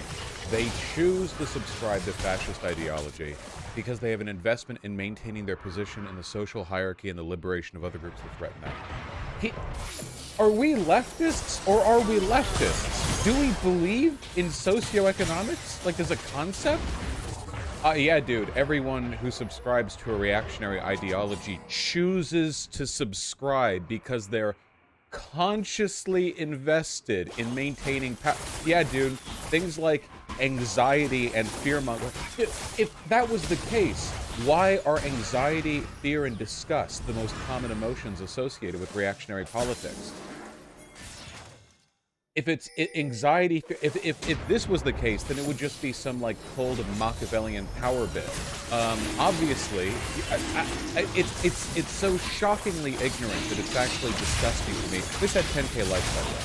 It's so disgusting to me, like that this is propagated. It's genuinely destructive. It's a psyop. We are being infiltrated by these, I don't know, misandrists? Their hatred for men clearly overwhelms their ability to engage in critical analysis. You know? It's really disgusting. Like, again, to iterate what you can see right here, okay? 12-year-old white boys on Twitch do not willingly join fascism as some sort of, like, scheme. They're like, ah, yes, I'm 12 and I understand that I'm of the privileged group and I want to maintain that by subscribing to an ideology of state domination and ethnic supremacy. What? They don't know what any of that means. Dude, honest to God, go talk to a 12-year-old boy. They don't know what male privilege is. Seriously, I feel like very few, like if you talk to any 12-year-old, very few would even, like, know, like, anything about privilege and who gets it and who doesn't, right? I think you tend to learn that stuff younger when you're black, because if you're a black kid, you get to talk from your parents about, like, the police and stuff. But in terms of, like, men and women, even in reactionary families, it's usually, like, they don't think of the men as privileged over the women. They think of, like, men and women occupying different roles. But a 12-year-old wouldn't interpret that as, ah, yes, I want to maintain my social privilege. That doesn't happen. That's not how that works. That's ridiculous. That's an insane way of thinking. All right, anyway. Big Joel, I love you. We're going to be so soft in Big Joel, okay? I'm putting on gloves, and I'm putting gloves on over those gloves, and I'm dunking my gloves in those big wax vats they have in the library in Dark Souls 3, and then I'm dipping those wax hands into lotion, and then I am putting both of my lotioned up wax hands in a cotton candy machine. So they are getting sort of woven around with cotton candy, and now I just have two gigantic, like, orbs for hands. And now I'm ready to watch this 6-minute video. Because I like it.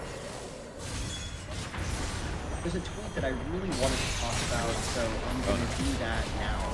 So there's this tweet by this guy named Sid that goes as follows. The reason young men flock to alt-right MRA movements is because the left gives brain-dead advice to young men. We need to be more compassionate to them for our own sake. Okay.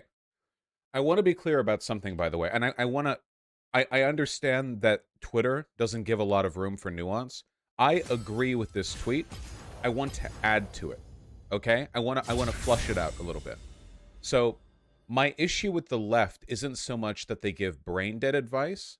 It's more like the left doesn't care to give much of any advice to young men specific to issues that matter to young men. It may seem kind of like trivial, but I'm talking about, like, masculinity, dating, that kind of stuff. Stuff like that is really important to young men. If that, like, bothers you, if it's frustrating that young guys are kind of, like, fixated on that, I'm sorry, that's literally just life, okay? And the left just doesn't see these issues as worthwhile, which is a bit frustrating because, like, there are experiences with, like, femininity and like, youth, like for girls or whatever, that the left seems to care a little bit more about because it gets under-discussed broadly.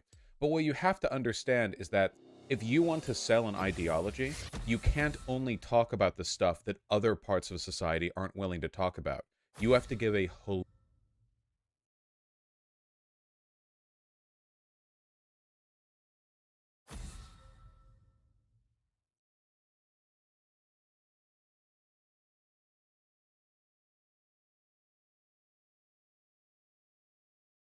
I went to a turtle's funeral and after party.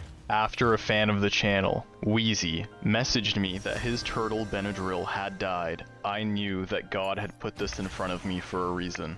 I invited Wheezy into virtual reality to give a proper send-off to Benadryl the turtle. Na na na na na na na.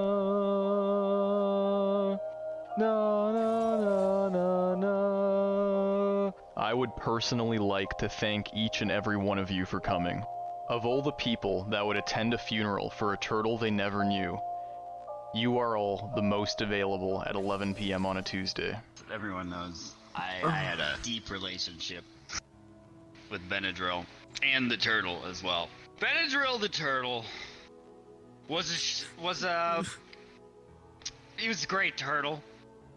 One day, I hope to achieve what Benadryl has achieved with 6 whole people at his funeral. If I could be that loved one day... Okay, shut the fuck up, I'm talking. If I could achieve what the turtle has achieved today, then I can die a happy man. Mazel tov. Mazel tov. Mazel tov. Mazel tov. You mean the line coming from such a stud like you, Mazi. Thank you.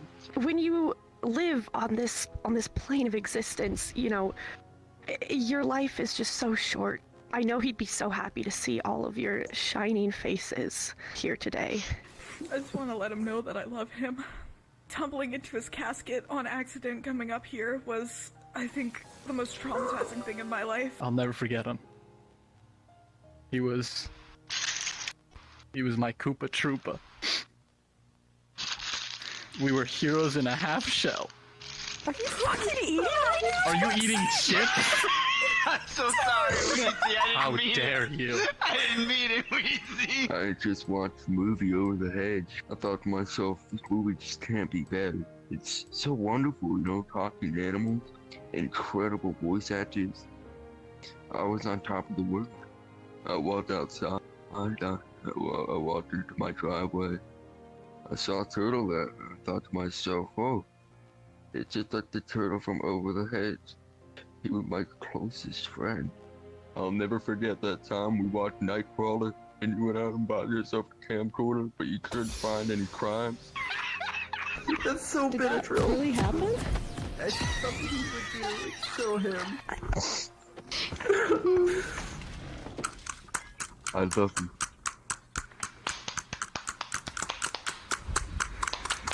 I think everyone found a lot of closure, except for Lauren, who believed she was attending a real funeral for a man that just used a turtle avatar. I am not joking. Okay. What's confusing you?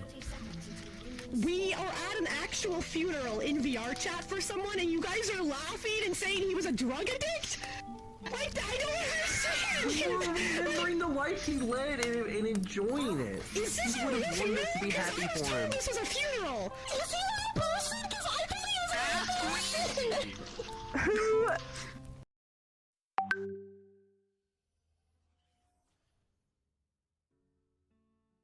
Minions have spawned.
It's 2023. Google Research have brought out Muse, a new text-to-image model. 460 million text-to-image pairs from Google Imagen, and they're using the T5 XXL 4.6 billion parameter model. Welcome to the very first major model released for 2023, released last night California time at about 8 p.m. I'm on the west coast of the US right now, and I was waiting. We only had to wait about 48 hours, and we got the very first model released by the amazing guys there at Google Research. This is a fun one. Let's get straight into it to see what it can do and what's different in what it can do compared to some of the other models. Here's our first prompt. 3 elephants standing on top of each other. Now this is a spatial prompt and a cardinal prompt, and Google Muse does really well. I'm sure you've never seen something like that before. 3 elephants stacked. What about 4 wine bottles? Some models like Stable Diffusion have difficulty with this. Dolly 2 has difficulty with this. But you can see here, Google Muse is really good with using Transformer to translate the prompt and spit out a beautiful result. What about this one? A tiny football in front of 3 yellow tennis balls. Another number, another spatial. 3 small yellow boxes on a large blue box. I had difficulty with something like this recently, even with Midjourney version 4, but it looks like Google Muse does really, really well with that. Here's a large present with a red ribbon to the left of a Christmas tree.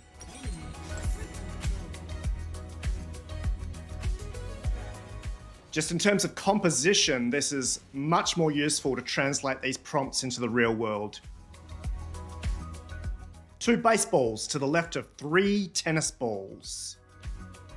That's exactly what we asked for. It also does spectacularly with text rendering, unlike models like Dolly. Let's try a t-shirt with Carpe Diem written on it. Looks pretty good to me.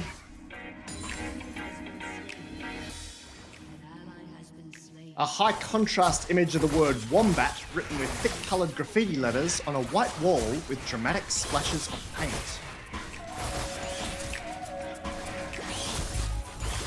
We're looking at 512 by 512 images, not extremely high resolution, but we can upscale these later. The saying, "be excellent to each other," written in a stained glass window. I like getting these text-to-image models playing around with stained glass, it's kind of cool.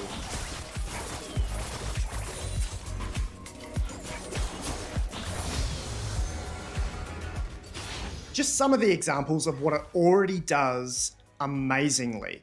Now, how is this model different to Google Party, Google Imagen, Google Phenaki, and the other range of models that we've seen? So for the last, say, 12 to 24 months, we've focused on auto-regressive models, which are essentially feed-forward. They're looking at what should come next and then predicting it in a line.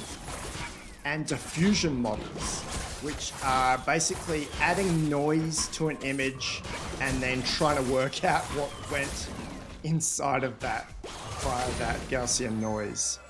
Diffusion is the most popular one now because it's absolutely beautiful. Stable Diffusion, of course, is diffusion. We've moved Dolly 2 from auto-regressive to diffusion, so it's very popular, but Google decided to try sitting with BQGAN, a very old technology comparatively for AI, and going back to this entire concept of the Transformer architecture. You remember that Transformer came to us in 2017 while the Google team were investigating how to solve translation. Here's my list from my mid-year report of the different types of text-to-image models, starting with Dolly 1 back in January 2021, so that's now 2 years old. They moved there from auto-regressive to diffusion when they gave us Dolly 2 in April of last year. And of course, you'll see some different examples of switching between diffusion and auto-regressive, sometimes for competition reasons to see what's possible. But in this one, we're essentially back to a GAN. They haven't used Lion Aesthetic or Lion 5B here. They've used the Google Imagen dataset nearly cut in half to 460 million text image pairs, and you'll see it compares kind of favorably. It's just smaller than Dolly 2 for its test training data. We won't go too deeply into how it works, but this is what the flow looks like. It takes a prompt, like a cat looking at a dog, encodes that text into an embedding, then feeds in an input image, tokenizes that, masks some of the tokens, reconstructs those, and then moving down, you've got the 512 by 512 input image, which is twice the size. It also masks the high-res tokens in here, joins them together, and reconstructs those in parallel. This is a traditional use of the transformer model, and it is essentially completing tokens just like we do in a large language model, but this is her vision. It's also a lot faster. So when we're generating a 512 by 512 image, Stable Diffusion, the previous version, took 18.5 seconds. Google Muse is doing it in 1.3 seconds. It's going to be super fast. Here's a real example of that. This is an original pencil drawing here of what looks like a cat. Then we can click on a cat wearing a tie, and in 1.3 seconds, it will choose the next tokens there and generate that image. A dog, a pig, a Shiba Inu, a classic here of testing text-to-image models, a rabbit, a raccoon, a tiger, and an owl. With this kind of speed of generation of images, I'm hoping that someone can help me out with my monitor back in Australia that's behind me with listening to my voice and live generating images, almost generating video in real time. So as I speak, it's picking up keywords, drafting a prompt, and in 1.5 seconds, generating that image. Wouldn't that be really, really cool? I haven't seen that done in a big way yet. There are a couple of people that have generated videos of doing that using Stable Diffusion, but it still takes a little while. It's 18.5 seconds versus 1 second. Here's some more examples. These are some of my favorites from the paper and from the GitHub site. A tilt-shift macro shot of a tiny Christmas town.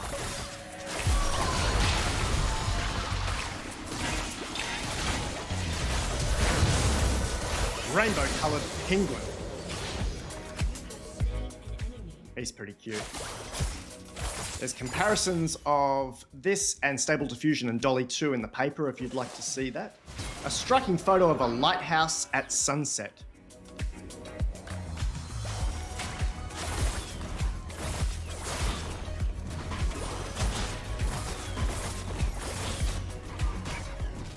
Manhattan skyline made out of bread. Arguably made out of cheese. The first time I looked at it, I thought that one was made out of cheese. I love some of the unique prompts they come up with to prove that the image has never existed before. A surrealist painting of a robot making coffee.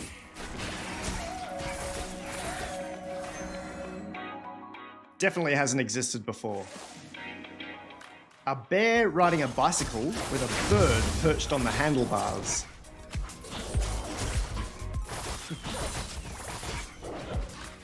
You'll notice these are not as beautiful as Stable Diffusion 1.5 or Midjourney version 4. A ballet dancer made from rope. Great example of an image that doesn't exist, and yet it's using the pixels it knows about from seeing 460 million images to conceptualize something brand new. A close-up, sharp photo of a pink flower. They use some of the party prompts here for testing, so they use the research by Google Research from Google Party to use that standardized set of prompts. A cat and a dog, Canon camera, 10mm lens. I love how it can conceptualize even the film stock and the type of kit, the type of lens. A photo of a panda doing yoga on a yoga mat.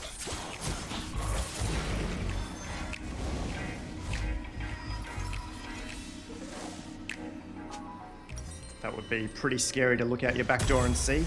The New York skyline with the Great Pyramid in the foreground and Mount Everest in the background. That would also be quite scary to look out your back door and see.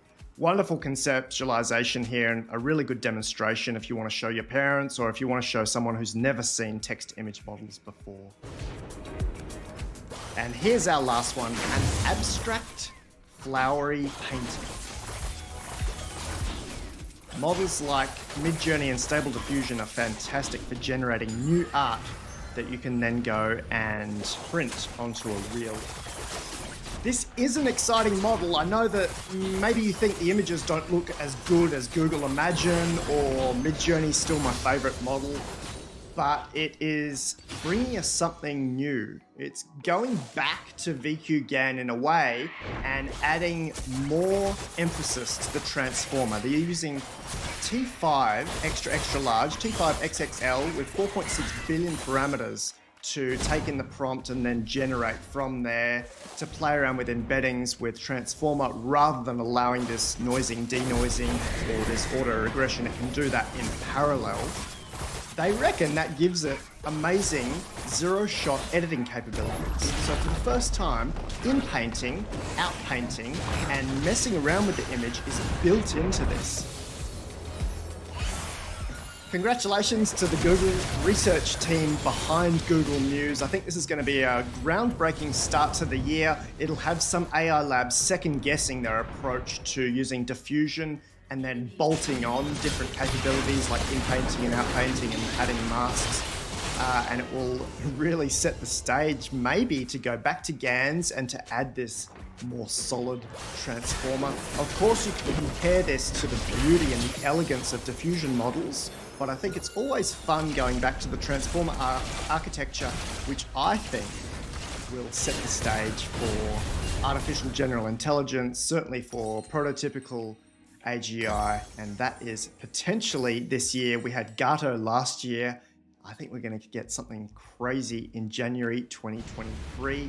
Just a few days ago, I released the latest edition of the memo. We talked about some really cool things. One of them was the fact that the newest GPT 3.5 from November 2022 is essentially passing IQ tests and outperforming humans in quite a big way. It's able to do the Raven's progressive matrices, which is something I used to work with while I was serving as chairman of Mensa for the Gifted Families Committee there. We talked about OpenAI's investment in 4 new companies.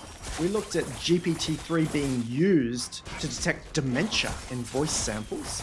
We looked at MedPalm 540B, which is outperforming surgeons in clinical diagnosis, makes less errors. A beautiful look at my favorite text-to-image model, Midjourney version 4. There's Harry Potter there as a toddler, being used for UX and much more. Join me and so many more people, including the big labs, with the memo, and I'll see you next time.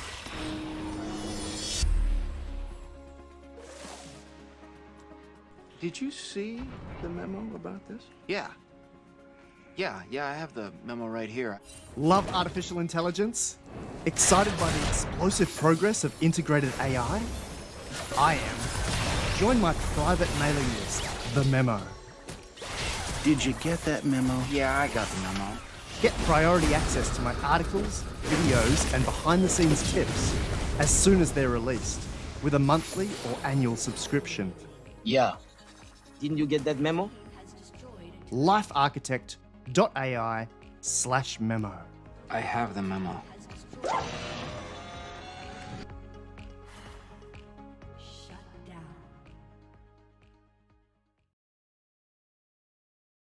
An enemy is godlike. Enemy double kill.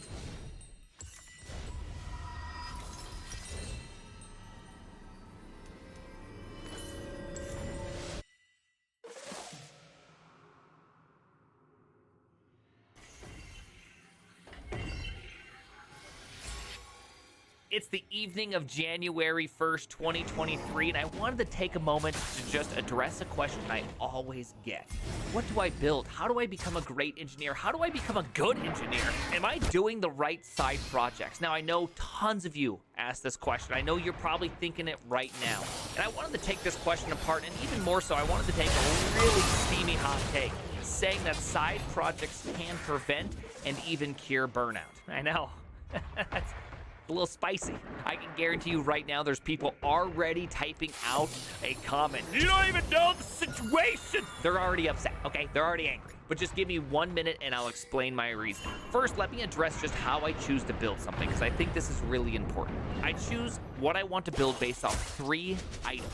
1, I want to pick something that at its core makes me excited. It's something I don't understand. It's something that drives my curiosity. When I look at it, I'm like, wow, what is that all about? Or it can just simply be a challenge. Right now I'm building Vim Royale, the greatest battle royale ever created, and it's all in Rust from the front end to the back, because I'm curious about Wasm. I'm curious about, can Rust be full stack? And so, of course, I'm going to drive that curiosity. I'm going to do it because it makes me excited. Which leads me to number 2. What's the benefit? Define the benefit. And here's the deal. The benefit can be simple as I just need to build more. Because at the root of every senior engineer is the experience of seeing a problem from multiple angles. And if you build project after project, you're going to see it from so many different angles, and you're going to just simply be a better engineer. Even just by sheer accident and time, you will become better. And lastly, the third one, which I think is very, very important, it should be different from your day job. Too many people invest their side time into doing things for their day job, and I do think that this drives or leads to extra burnout. You're just constantly trying to build and innovate in an environment that maybe doesn't allow or really flourish with innovation.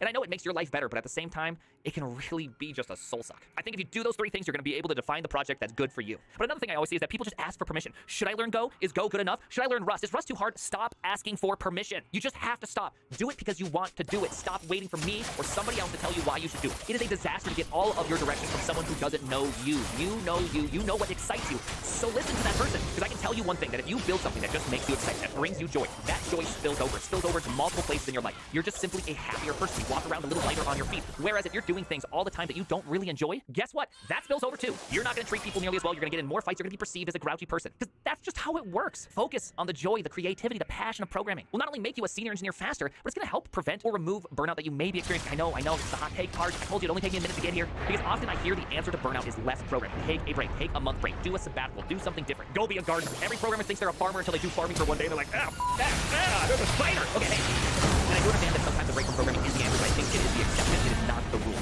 I think what leads people to burnout is just the fact they've been grinding things they don't like. You lost the entire reason why programming went from a hobby to a full-time career. The reason why you spent 9 months, 2 years, being paid nothing to finally get a job. You lost whatever that was, and now you're getting paid. Now you're getting a salary that makes you happy, and you're doing something that's really your goal. And so, of course, you just feel terrible. It bleeds everywhere. Find that joy again. Enjoy yourself doing something that you loved at one point. I just guarantee you, life will somehow feel lighter. Now, this is obviously not the ultimate answer to life. It's not the meaning of life. This is just a perspective, and it's the perspective that I have. I was most certainly at this point in 2016, 2017, and even part of 2018, where just like I felt like everything I did was such a burden. It felt horrible. It just like happened for so long. And it wasn't until I was like, all right, here, I'm just gonna build something. I just want to build something on the side. That all of a sudden it was just like my curiosity, everything just started flooding back to me. And I just found that I enjoyed things more. I enjoyed life more. And my job didn't feel that heavy. And all of a sudden I liked what I was doing. And all of a sudden I started asking more questions. I started doing better at my job. I started getting recognized for that because I simply reignited what made me passionate to begin with. So it's 2023. Take the time. Invest in your creativity. Invest in passion. Invest in desire. Because motivation or just this weird feeling like you're like, I'm gonna program all day doesn't just happen. You have to foster it. You have to water it. And it will die if you don't. It can also get out of control if you do. You know what I mean? It'll just take over your whole life. Next thing you know, you're an Arch user. And you don't want to be single. Okay? You don't want to be single. Okay? The name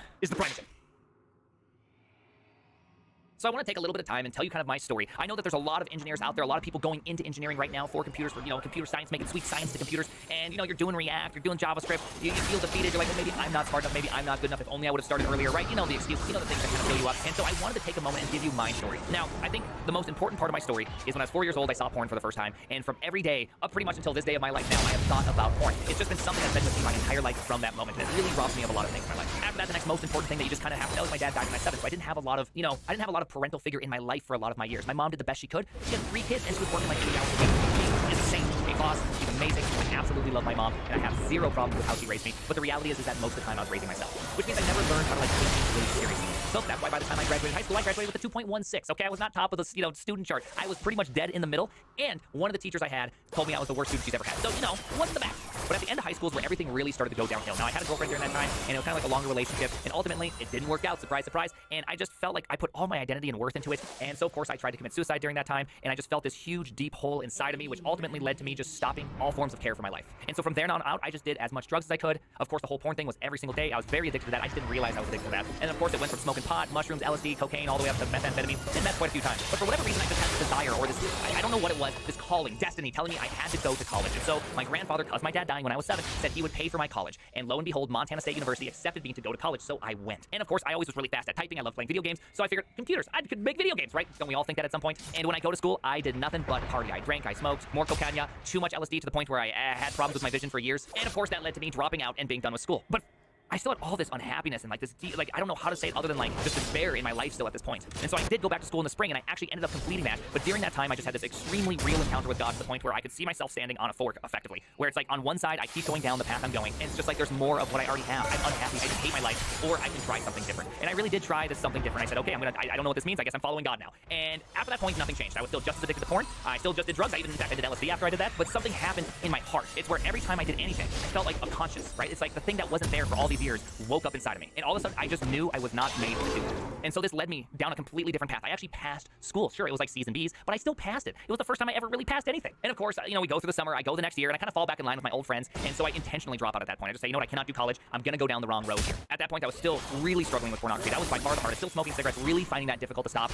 The drugs part, it was easier. It was more just like avoid the people. But cigarettes and porn are very, very hard because you can avoid people and still do those. So of course, in the springtime, I went to just like a local school. I felt so defeated. I felt like I had no idea what I was doing. I thought I might join seminary at that point. I didn't even know what I was doing. I was just like, I don't even know who I am anymore. So I do a little local programming class, some math, just some core stuff to get out of the way. Hated it. And then I went to summer school, but I went up back to Montana State University. And something happened during this time. I did Calculus 1. You wouldn't know this from the story I've been telling so far, but I failed pre-calculus twice and barely passed the third time. So Calc 1, I'm like, there's no way. I'm probably not that smart to be able to do these things. And so every single day, after 3 hours of calculus class, which was 5 days a week, I'd go to the Math Learning Center, which was available 4 days a week, and be in there for 1 to 3 hours with the tutors. And by the third week, I was cruising. I was covered from head to toe in coconut oil. I was the #1 person in the class. Something clicked inside of me. And what it really was the realization, yeah, smarts will get you far, but hard work will get you further any day of the week. And I was just murdering it. By the end, we had a final, and it was a 2-hour-long test. I did it in less than 30 minutes and was the highest grade in the class. It's just like something happened. I was changed, and I started to love school. I started to build this passion for learning. I wanted to pursue excellence, and it just kept happening. Every class I took, I kept being one of the best or the best at it every single time. But still, during all of this, I was struggling with porn and cigarettes, and it's just like I couldn't break these addictions, and it was just eating me up on the inside. I hated it. But after probably my 5,000th time quitting pornography, for whatever reason, it just clicked. It stayed. It was, my head and my heart finally made a connection, and it just left me, along with smoking. It was like I was finally free of these chains. It was amazing. And from there, I just really have felt unstoppable in the sense that I can learn anything. I've proven to myself I can do it. I liked what I was doing. I liked programming. And so I just went nuts over it. I tried to start my own company. I was working like 80 hours a week. My wife and I didn't have a very good relationship at that point because I was working way too hard. I really wish I could have done things probably a little less enthusiastic at that point. Fostered a better relationship would have been a smarter move. I got rejected from Google. I got rejected from local companies. I got rejected actually a few times. Went from the top of the top to the bottom pretty quick. But I ended up getting a job at a local place, and I hated it. Again, it's just like, man, I'm so bored. I'm dying. And finally, when I just made the commitment in my heart, I'm going to be happy in this situation. I'm going to find joy regardless of how entertaining my job is, about how much I like doing it. I am going to have joy. I don't need to be happy with my job. I kid you not. I made that decision on my way to my job that day. And as I was getting coffee, someone from a building next door went, hey, you program, right? And I was like, yeah, I am a programmer over at Schedulistic. And he was just like, hey, you want to come work over here? I'll give you 50% more money. I was like, yes, I do. And I did it. It was hard. It was awful, but it was amazing all at the same time. It really, really helped up-level me a significant amount. And yes, it did strain my wife and I's relationship. Yes, I probably should have said no more often, but it was also really, really good long-term for my career, which is a hard balance to have. And I really didn't have a good way of saying no at that point. But during all of that, I got to go to a conference where I learned about RxJS. Yes, laugh. I know, just laugh about it. Go ahead, laugh about it, right? RxJS, right? Anyway, I put that on my resume, that I knew it. I started learning and playing with it, and guess what happened? Netflix was looking for people that knew RxJS, and they saw that I did it, and they offered me an interview, and then I got the job. And for me, again, that shows that hard work with a little bit of luck, preparation with timing, and boom, I got a great job.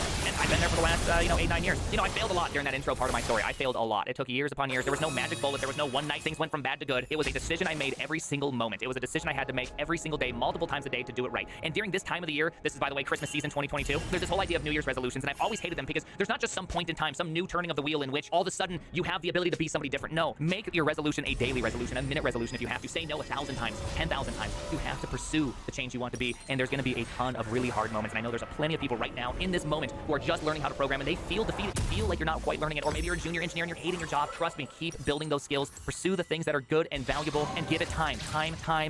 It just takes a little bit of time. It took me about 6 years. You're probably smarter than me. Honestly, it'll probably take you way shorter. But nonetheless, don't give up quickly. Keep pursuing, keep pushing it. Now, there's lots of parts of my story I didn't tell. I tried to smooth over the bits, but I just wanted to be kind of honest about the higher points, which is just like, you know, I didn't have a great childhood. I didn't have a great many things in my life, but I still did something with it, and I want you to be able to do it.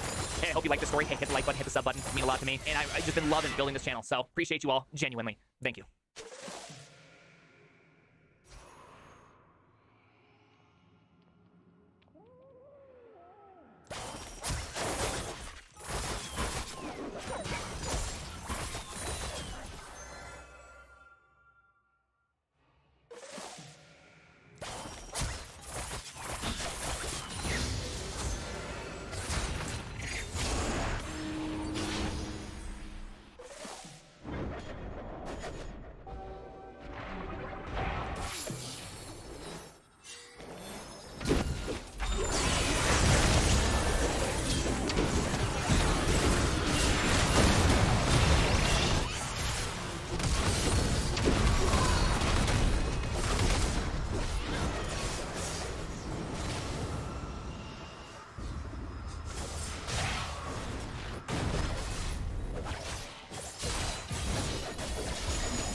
turret has been destroyed.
What's good, everyone? G-Berg Stacks here. Today we got the final AP Mythic. As you see, we got Night Harvester, an item that maybe gets a little bit too much flack, maybe gets enough flack, maybe gets less flack than it should, right? It gets built somewhat often on some champions where you would think another item might be better, right? You know, Rocket Belt, but, you know, then you talk about the numbers and stuff like that, right? For what these champions want to do. But Night Harvester in itself, you know, it's in this series that I'm making because it's not really that much different than any other item. It doesn't really complete anything that, you know, another item already doesn't do, right? And that's why it needs to be here. It needs to see some changes to really make it, you know, stand out compared to other items, right? So, we're sticking with the regular formula. We're going to stick with it, right? We're going to talk about Night Harvester's recipe, its stats, the passive, right? We're going to compare it to another item that is very similar, right? Hextech Rocket Belt being that item. Then we're going to talk about some champions that, you know, utilize it well or just, you know, it's being bought often on these champions for whatever reason, right? Someone who is missing there is Nidalee, but she has the same problems as many of the other champions there on, like, you know, why they end up buying it, right? So, without further ado, let's get into the recipe of Night Harvester. So, Night Harvester is an item that costs 3,200. That is a little bit less than a lot of the mythics in the game, right? The ADC mythics or the bot lane mythics, they're 3,400. A lot of the bruiser mythics are like 3,300, right? So, not the worst. It's less than a couple, so it's not that bad, right? And if we go to the recipe items, the first one is Hextech Alternator. You know, this one actually has seen a rise in play. A lot of champions that end up getting either Rocket Belt or Night Harvester end up buying this item very early, given the base damage that it does give to their user, you know, which is obviously going to be a lot better the earlier the game is, because the magic resist is going to be a lot lower. So, you know, the base damages that you have are going to just deal more damage before the enemy can get, you know, a good amount of magic resist to lower that to a point where you would want some type of MR reduction, right? So, Hextech Alternator being 1,050 gold cost is very good for junglers. It's very good for laners, right? It being built out of an app tone, and Ruby Crystal is very easy for many people to end up picking up, right? So it's a pretty decent item, right? Especially if your whole objective is to burst someone. It does end up having a 40-second cooldown, which is, you know, not the best, but, you know, every minion wave or whatever, right, every gank, you will have it up to deal a little bit more damage. Not bad, right? And it does end up basically doing what, you know, Night Harvester and Rocket Belt do in their unique passes, right, or actives, right? Then you go to Phoenix Codex, which does end up giving like 10 ability haste on top of the AP, right? It's a decent item. It's actually a very good item. 900 gold cost, amp tone, and then it ends up giving more ability haste and a little bit more AP, I believe, right? I think it gives like 35 AP and then 10 ability haste. Not bad. Showing that this item will inevitably, you know, have some ability haste in it. Pretty good, right? You know, ability haste on AP champions is their form of DPS, because the more spells they're able to put out, you know, the higher damage they will end up doing. But, you know, when you look at what Night Harvester provides, it's more of a burst item, and, you know, so having ability haste there isn't really congruent with what the item wants to do, but it is what it is, right? And then it has an extra amp tone, you know, more AP, obviously is going to be very good when you're trying to burst someone, right? So if we look at the stats of Night Harvester, he has 90 ability power. That's actually very good. You know, similar to Rocket Belt, right? Rocket Belt gives 90. Similar to basically most of the AP Mythics. In fact, it is one of the highest of the AP Mythics, right? Aside from Crown of the Shattered Queen, given that as long as you don't have, or like based on your level, or based on how many legendary items you have, Crown of the Shattered Queen can end up having more AP on the base stats than, you know, Night Harvester or Rocket Belt. So 90 AP, though, as a first item is actually pretty good, right? That's definitely good with what you want to do, right? If you want to burst somebody, and that's what Night Harvester is there for, 90 AP is, you know, congruent with that flow, right? But then it gives you 25 ability haste, and obviously, ability haste is going to be absolutely good on every AP champion, right? The more, like I said, the more spells you're able to put out, the more damage you will have. But when we get to the passive, you're going to see how it's not necessarily what you want in an item like this. So, I mean, 25 ability haste, it's only second to Cosmic Drive, which does end up giving 30 ability haste. So it's good, obviously, like, that's great, right? And then it ends up giving 300 health, very good. You know, 300 health is going to be very good when you're a burst champion, being able to live long enough to deal your entire burst. That's what you need, right? Those all seem like pretty good stats on any AP champion. But then if we go to the passive, which is where this item, you know, kind of falls off, it's called Soul Rend. So damaging an enemy champion deals 125 plus 50% of your AP as bonus magic damage, and guaranteed 25 bonus resistance for 1.5 seconds, with the duration extending on subsequent trigger, right? And it has a 30-second cooldown per champion. So we talk about the damage, right? 125 base damage, that's not that good, right?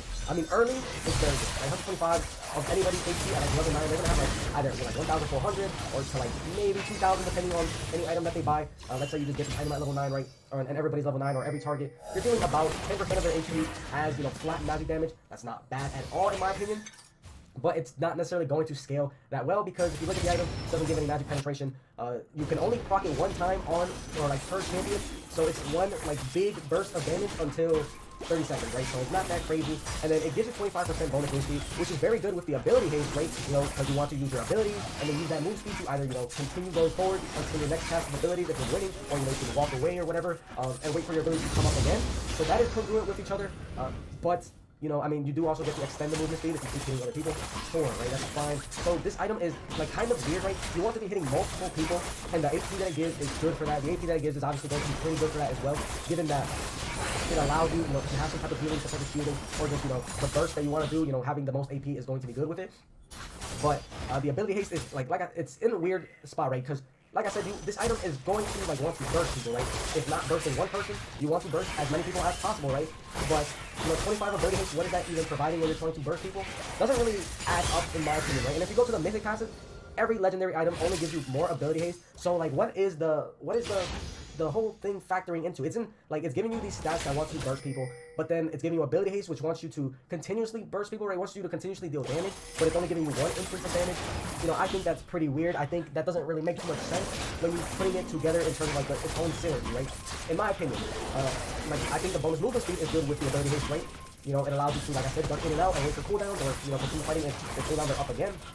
Obviously, the 90 ability haste or 90 ability power and the health are going to be good on, you know, pretty much anybody who wants to use ability haste, because, you know, it just means that they're going to be in the fight for longer. So the HP is going to be good at allowing you to, you know, at least use some of it either offensively or something like that, right? But then the burst is super duper, like, it's super duper weird, right? It should definitely be different, but, you know, we'll get to that when we get to the section that we talk about, you know, the changes, right? So if we compare it to Rocket Belt, the stats in itself are very similar, right? They're both 3,200, okay. They both give 90 ability power. Rocket Belt gives 10 less ability haste. Like, not bad, right? It gives 50 less HP, but then where Rocket Belt shines and where Rocket Belt actually makes sense, right, is it gives magic penetration, right? And if we go to the active, where Rocket Belt gives you a dash to get into range, right, it's 125 to 275 units. Don't necessarily know how that's calculated or when it's different, or like when do you get the max dash or when do you get the least dash. Don't really know, but you can't use it through terrain. But it unleashes an arc of 7 rockets in the same direction that deal 125 plus 50% of your AP as magic damage to enemies hit, right? So essentially, you can also hit very many people with this.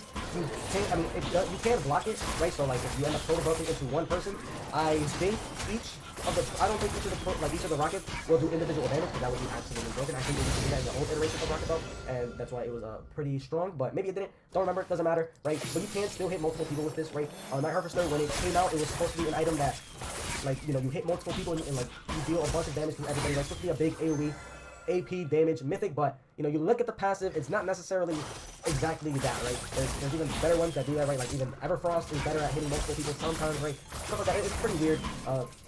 But we can keep going, right? So the Rocket Belt also gives you the bonus movement speed while facing nearby enemy champions for 1.5 seconds. This does have a 40-second cooldown, and then the supersonic active that Rocket Belt provides also resets your basic attack timer. And then the mythic passive is 5 magic penetration, right? So where Night Harvester is supposed to be an item, right, where you go in, you use your abilities, right? You damage somebody, you deal that big burst of damage, and then you use the movement speed to either continue looking for more people to proc your Soul Rend passive on in order to, you know, deal another burst of damage, right? And then you use your ability haste that it gives you to do something, you know, try to continuously live in the fight with whatever healing, shielding, you know, vulnerability or whatever that you have, right, or just use the movement speed to get out of the way. It seems like, you know, to me, it seems like some of it doesn't really add up, right? As with Rocket Belt, you want to go in, right? You use the active, right? Use the supersonic active to get into range, because on a lot of champions, right, they need something to also help them get into range, right? Night Harvester doesn't even provide that. You have to hit the enemy champion in order to actually get this, like, get the movement speed passive, right? So that you can even continuously hit different champions with the Soul Rend, because in a lot of team comps, right, you're looking at, you know, some frontline and then, you know, backline champions that you're probably not going to have the best time trying to get onto unless you are some specific champions, right? Somebody like Akali, or you use Flash, and you have those, and you have some type of vulnerabilities, right? Like Vladimir, where you can just pull through the front line and hit backline, right?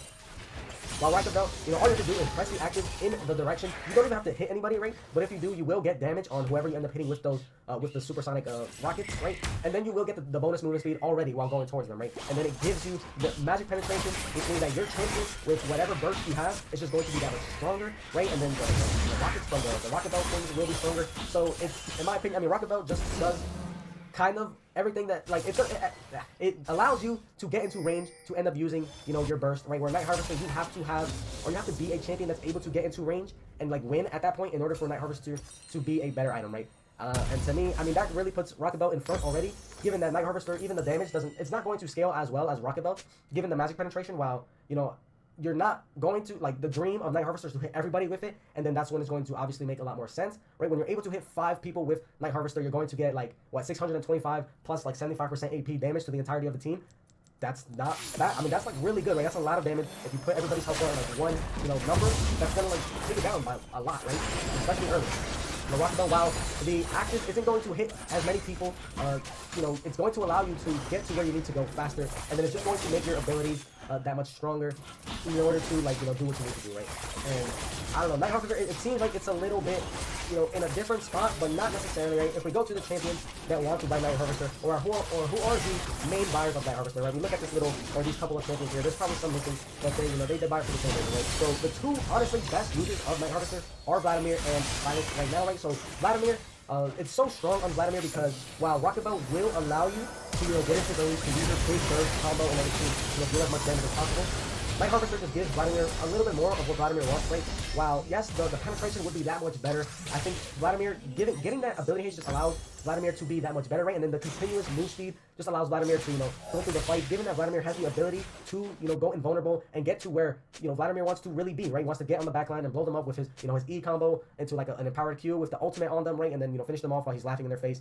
Night Harvester just provides that, allows him to be a little bit more slipperier, and Vladimir has a lot of, like really low cooldowns already, so stacking ability haste on top of that is just going to be even better, right? Whereas if he does get Rocket Belt, he's like limited in the time where he's going to be able to go like inside, right? He's got 1.5 seconds to try to jump on the back line and then use that extra magic penetration to end up blowing somebody up, right? Which, that's fine, but Night Harvester, you don't lose that much damage, but you gain more sustain, and Vladimir is a champion that, does do a lot of sustain damage if you allow him to, right? And that's why Night Harvester is better on Vladimir. If we go to Silas is a champion that is very, very reliant on his burst, and very reliant on his cooldown, right? So Night Harvester is somewhere in the middle of that, right? Giving a lot of ability haste, but also giving, some burst, right? While Rocket Belt would be better in terms of the burst because of the magic penetration, Night Harvester just allows Silas to do a little bit more with his kit than a lot of other champions would, right? It's just better as a one-item spike, especially because, Silas in the jungle is looking to be as strong as possible, given that, Silas doesn't necessarily scale too well, depending on the champions that are in the game, right? As opposed to something like Vladimir, where it doesn't matter who's in the game. He's going to be absolutely disgusting as long as he gets his item, right? So Silas, using Night Harvester, the move speed is very good, has ways to proc it from range, right, with his Q, so you can use that to end up getting into range, and it allows for different combos, stuff like that. He has, like, a lot of AoE as well, so he's going to proc the Night Harvester on many champions and stuff like that, so it's not that bad on Silas. It's definitely better than Rocket Belt, given how Silas wants to play, right? But we go to these other champions that we have here, and we see, like, how they want to play, right? Elise does end up taking Night Harvester many of the times, right? We see this by challenger players, by pro players, right? When they end up taking Elise, people think Elise is broken. I think she's okay. I think she's honestly due for a rework. She's not even, like, that good. She's just the solo queue menace that if people don't understand what she's trying to do, she's going to be Giga OP, right? And a lot of people just end up forgetting because, Elise doesn't get played too much, right? So, Night Harvester on Elise, does it really make sense?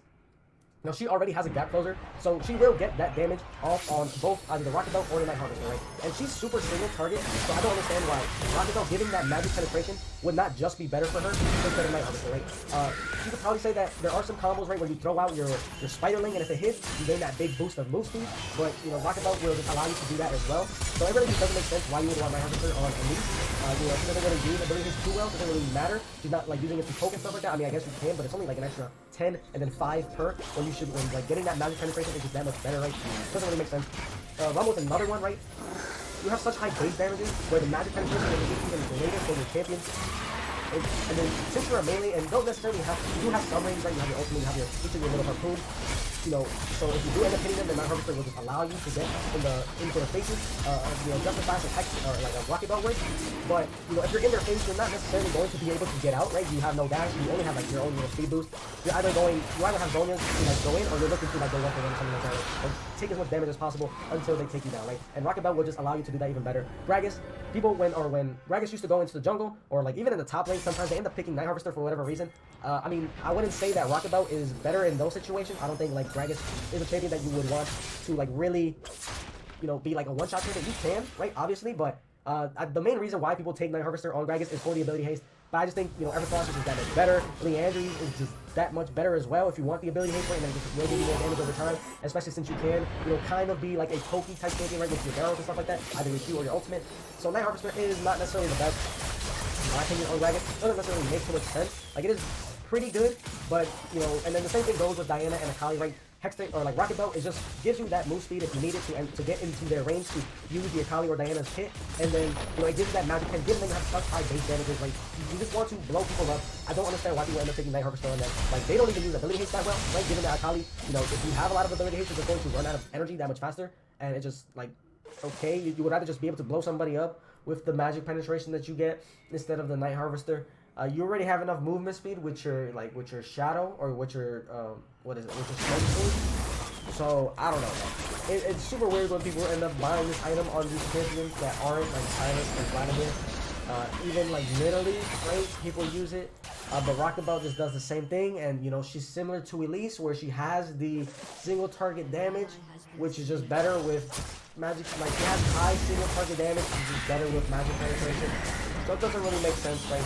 I mean, the one thing that separates Nidalee from these other ones is that you can leave a trap somewhere, right? And if someone hits it, you will proc Night Harvester and you'll be a little bit faster to wherever you're going, right? Sometimes it's whatever, right? It doesn't really make, I mean, it's like something, but it doesn't really make too much sense, right? So, if we look at, you know, what does Night Harvester really need, right? It needs to synergize with itself a little bit more, right? If it's going to be an ability haste item, where you want to continuously deal damage, you have to get rid of the 30-second cooldown per champion. But if you get rid of that, right, you have to lower the damage on the Soul Rend passive, right? And if you're going to lower the damage, you know, you probably have to make it scaling based on every time you hit a champion, right? So it would have like, you know, if you hit one champion, it deals like 20 damage, right? And then the next champion you hit, it ends up dealing 30. And then, you know, you keep on going, and as long as you hit a different champion, that first champion you hit, you can continue to hit them again, right? So, let's say with Vladimir, you hit, you know, you're getting, or, you know, you're jumping into a team, right? You're getting the 5-man dream, where you hit everybody with your ultimate. Okay, so that'll proc Night Harvester. It'll deal 20 damage to you, 30, 40, 50, 60, and then it'll reset it on the first person because you damaged everybody, right? So everybody has their thing reset, and so when you pop your E, now the first person gets hit by 70, then 80, then 90, then 100, then 110, right? And you can continuously do that forever and ever and ever, right? And I guess you would probably put a cooldown on the movement speed though, something like that. But I feel like that would make a little bit more sense and would like be very congruent with, you know, multiple casts that you want to do, right? So that you can continuously bring the Night Harvester damage up, right? I mean, I guess you could start it at like 50 and then maybe or like you could start it at like 80 and then have it only go up by like 5 per person, because 80 is, you know, honestly not that bad. Maybe 100, something like that, or something, right? If you want to like not have it with that like scaling mechanic, right, with each damaging person, you could leave it at 125 and keep it at 30-second per champion, right, the cooldown.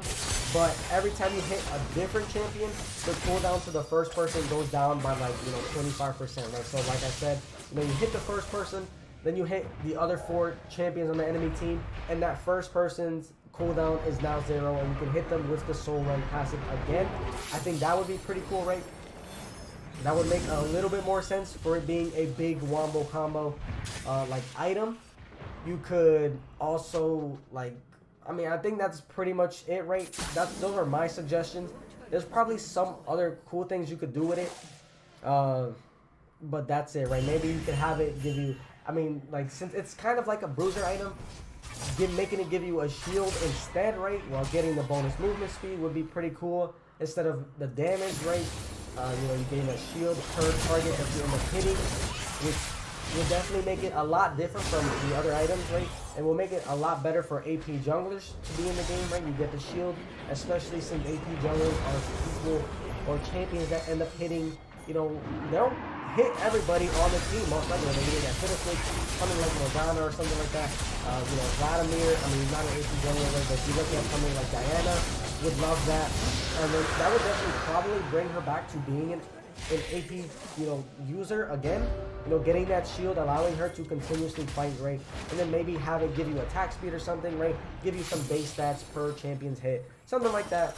I think that would be, you know, rather healthy instead of, you know, just making it another burst item. Like, give it some type of thing where, you know, champions are going to, you know, end up going back to being AP, right?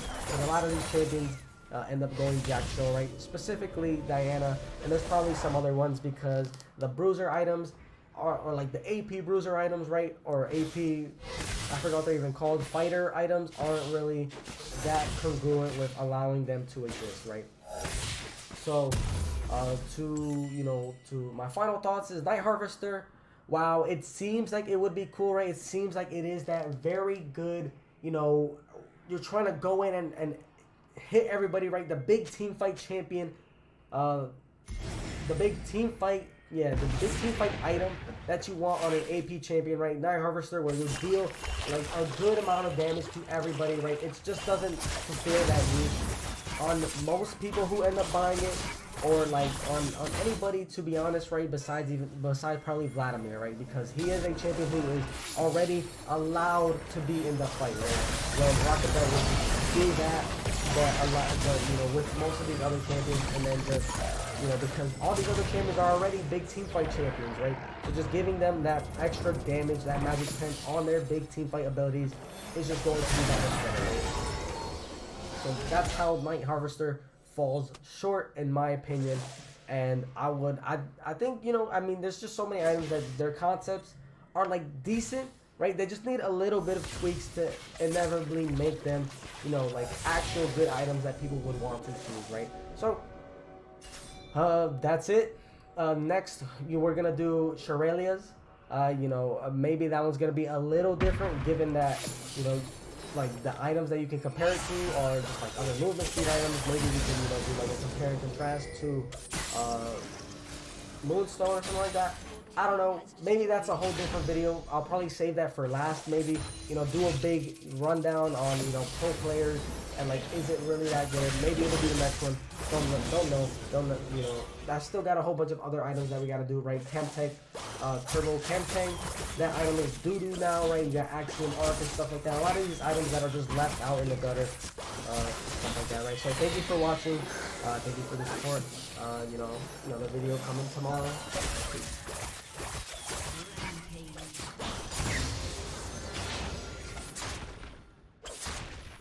What you're looking at, depending on who you ask, is either a revolution for the internet and countless industries as we know it, like in all seriousness, like compared to the internet, or the greatest Ponzi scheme in human history. The whole thing is a promise that you can get rich for free.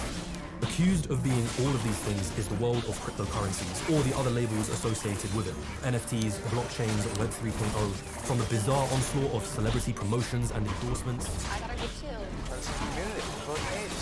to the eye-watering numbers and headlines, Digital artist Beeple, the final bid, $69 million. Oh my god. to the grandiose claims about its potential. It's the biggest technology that's ever happened in the history of life. I once described the world of cryptocurrencies as a story, and I did that in hopeful, optimistic tones.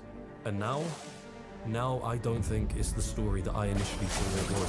They only make money because some other sucker lost more. Have fun staying poor. It amazes me that anybody is buying into this. They are decentralized Ponzi schemes. The only thing that you have to show is Ponzi schemes. It's all bullshit.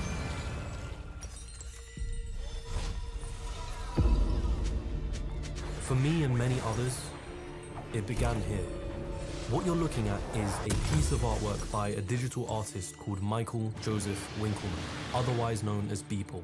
On February the 25th of 2021, this artwork was put on auction. Bidding started at $100. It eventually sold for $69.3 million, making it one of the biggest sales in digital art history. That's where I do feel super lucky. What happened afterwards? Where do I begin? A digital artwork by a relatively unknown American. $1 million. That's more than most Picassos, Monets, or Warhols. But it doesn't exist in physical form. It is only available digitally. The first NFT ever sold at auction. Non-fungible token, NFT. NFTs or non-fungible tokens. Explain NFTs to people that don't know what you're talking about, because I don't know what you're talking about. It was like suddenly the term NFT was just everywhere. Jack Dorsey, co-founder of Twitter, sells a picture of his first ever tweet as an NFT. Jack Dorsey auctioning his first tweet as digital art. $2.9 million. Even popular internet memes were selling as this NFT thing. Nyan Cat, $590,000. Charlie Bit My Finger, $760,999. Disaster Girl, $500,000. Doge, $4 million. Overly Attached Girlfriend, $411,000. Bad Luck Brian, $36,000. Scumbag Steve, $57,000. You had singer-songwriter Grimes selling $6 million worth of digital art as NFTs. People were changing their profile pictures on social media to NFTs that they had purchased. It was like flexing an expensive car or a watch. And then suddenly, all these big celebrities and artists and influencers were also replacing their profile pictures with NFTs and announcing their own purchases of NFTs. And the apes were part of this bigger project of NFTs called Bored Ape Yacht Club. I mean, you had Snoop Dogg, Eminem, DJ Khaled, Lil Baby, Post Malone, Stephen Curry, Gwyneth Paltrow, to name a few, all of them purchasing these pictures of apes for sometimes hundreds of thousands of dollars. And amongst this sea of high ticket sales, you would hear that this is all part of something revolutionary. It's the biggest technology that's ever happened in the history of life, outside of things like fire. Regardless of how much you knew about NFTs, there was one message that was really clear. Behind every story, every headline, there was an underlying premise. Something is happening, and there is a lot of money to be made. That's the show, and congrats on getting married. This is a big deal. Last time you were on the show, I asked you to explain NFTs. So, popular talk show host Jimmy Fallon does this segment on his show with Paris Hilton where they show off their pictures of bored apes. This is your ape. Yeah, it's really cool. The hat, the shades. We're part of the same community. We're both apes. Love it. Here's my ape. This is my ape. Yours is so cool. I love the red heart sunglasses. I love the captain hat. It reminded me of me. Your buddy. This was the point in which I started to wonder, okay, what is actually happening? And I think a lot of people started to as well. You start to realize that the purchase of people's artwork, that wasn't done through $69.3 million in cash. That purchase was made using cryptocurrencies. In fact, all the NFT purchases that we were seeing, they were done through cryptocurrency. The mysterious individual who purchased Beeple's artwork that went by the pseudonym Metakovan. Turns out it's this guy called Vignesh Sundaresan who is already a cryptocurrency entrepreneur and had a working relationship with Beeple months prior to the big sale. And whilst there was all this talk about the revolutionary potential behind what we're seeing, there was another side of the story that was being painted by people who are far more skeptical. And those voices had a clear warning. What you are witnessing is a mania. We've got this system that is lethally and gloriously corrupt. A mania that is being driven by greed. Get rich quick by investing in cryptocurrency. Mass delusion. My ape is an inner reflection of myself. Or, as other critics put it, it is a giant scam that has some of the largest names, brands, venture capital firms backing it, knowingly or not. NFTs were just a component of a much bigger machine with a lot of moving pieces. And when you put those pieces together, it creates a machine for one of the greatest scams in human history. And it all begins here, with a mysterious invention and a failed revolution. 2008. That's where this really begins. Apple shares were just getting hammered this morning. We're down by between 3 and 4.5% generally. The United States is going through a recession it hasn't seen since the Great Depression. The consumers strangled.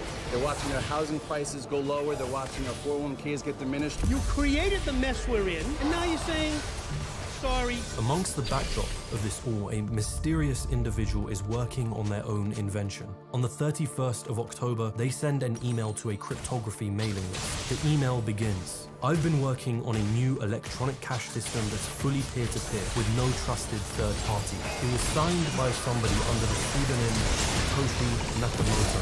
Whoever this Nakamoto person was, they had a vision.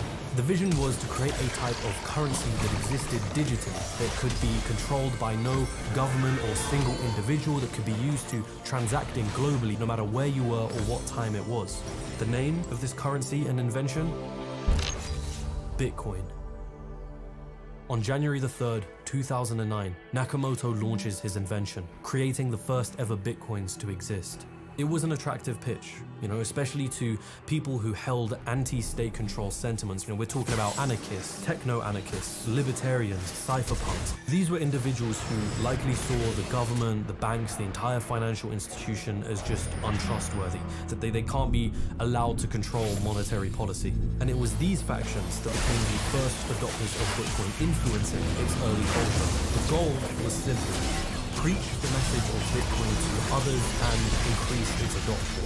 Bitcoin was kind of like a religion of its own, right? Like Satoshi Nakamoto was this Jesus-like figure that would communicate with his disciples on online forums. He would talk of this future vision of the world, one where the dollar no longer existed and all transactions would be made through Bitcoin, the global currency of the people that was owned by no central entity.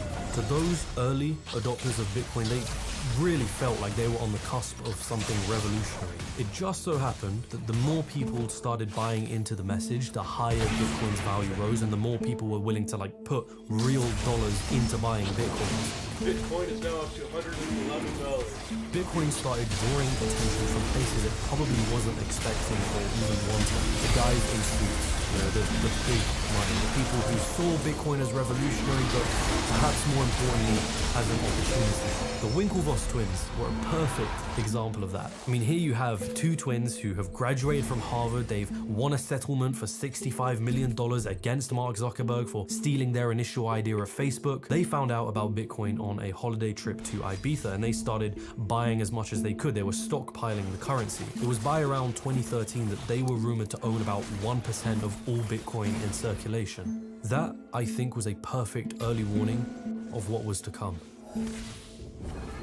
Bitcoin was doomed from the start. That's what a lot of crypto skeptics will tell you, and I understand why. Relying on computer code and the ideals of tech anarchists probably isn't the best place to entrust a reimagining of the financial system. Bitcoin had a fixed supply of 21 million coins, which makes it deflationary by nature. So if one Bitcoin is worth more tomorrow than it is today, why would you want to use it to transact with? It's a pretty bad incentive to have if you're trying to make a global currency. But that is already assuming that Bitcoin had the technical capabilities to become this worldwide currency, which it didn't. I mean, Bitcoin had scaling issues thanks to design decisions that Nakamoto themselves had made. It could only process 7 transactions per second. I mean, compared to other traditional payment networks like Visa, which can process 1,700 transactions per second, or MasterCard, which handles 5,000 transactions per second. And keeping the Bitcoin network running wasted a lot of energy. Bitcoin aimed to be decentralized, meaning no government or single entity had control over it. But in order to do that, Nakamoto employed what is called a proof-of-work consensus model. All this meant was that computers on the Bitcoin network would be forced to use real-world energy in order to solve algorithmic problems. And whichever computer solved the problem first would be rewarded with more Bitcoins. It was a process called mining, and that process is insanely wasteful of energy.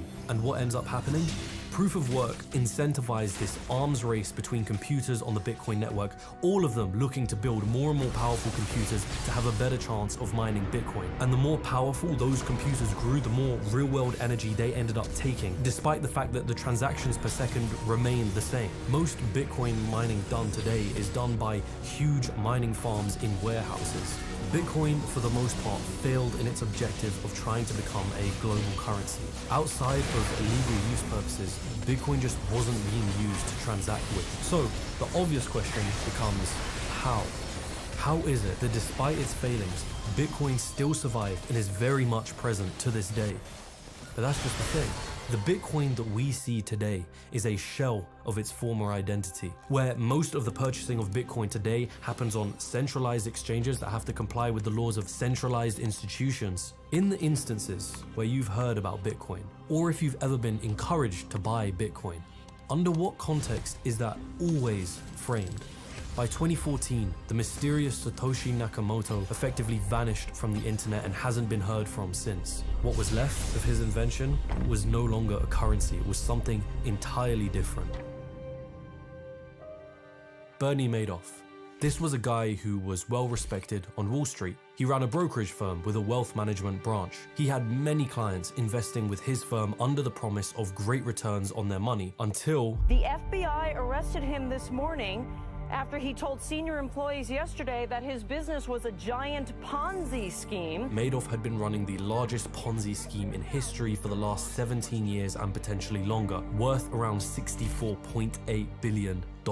He would essentially put his investors' money inside a bank account and then simply pay out early investors with the money that new investors were giving. Now, Madoff eventually pleaded guilty and he was in prison up until his death in 2021. That is the essence of any Ponzi scheme. People invest into the scheme under this promise that they're going to make a great amount of returns, and then early investors are paid using the money of new investors. And this process is repeated on and on until eventually you run out of new recruits to keep investing money into the scheme, or eventually people start trying to cash out and it just collapses, which tends to leave early investors with profits and the large majority of others with nothing but losses.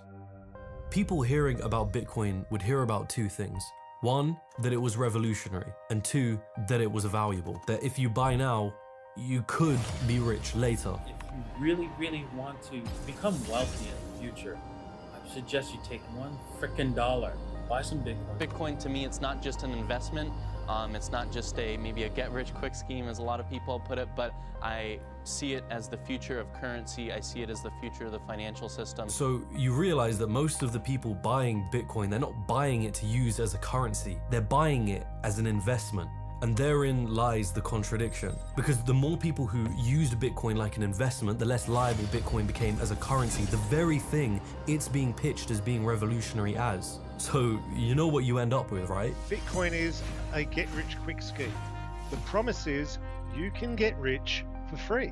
Magical internet money. Anyone who buys into the idea of Bitcoin is doing so to sell it for a higher price at a future date, and the people that buy it off those people are also looking to sell it for a higher price at a future date. The only way to make money from your Bitcoin investment is using the money of new investors. You hear about people making money in Bitcoin. They only make money because some other sucker lost more. And unlike Bernie Madoff, right, who gets all the blame and the satisfying jail time at the end of his story, here you have an entity that isn't owned by anyone. What some would argue isn't a decentralized currency. It's a decentralized Ponzi scheme.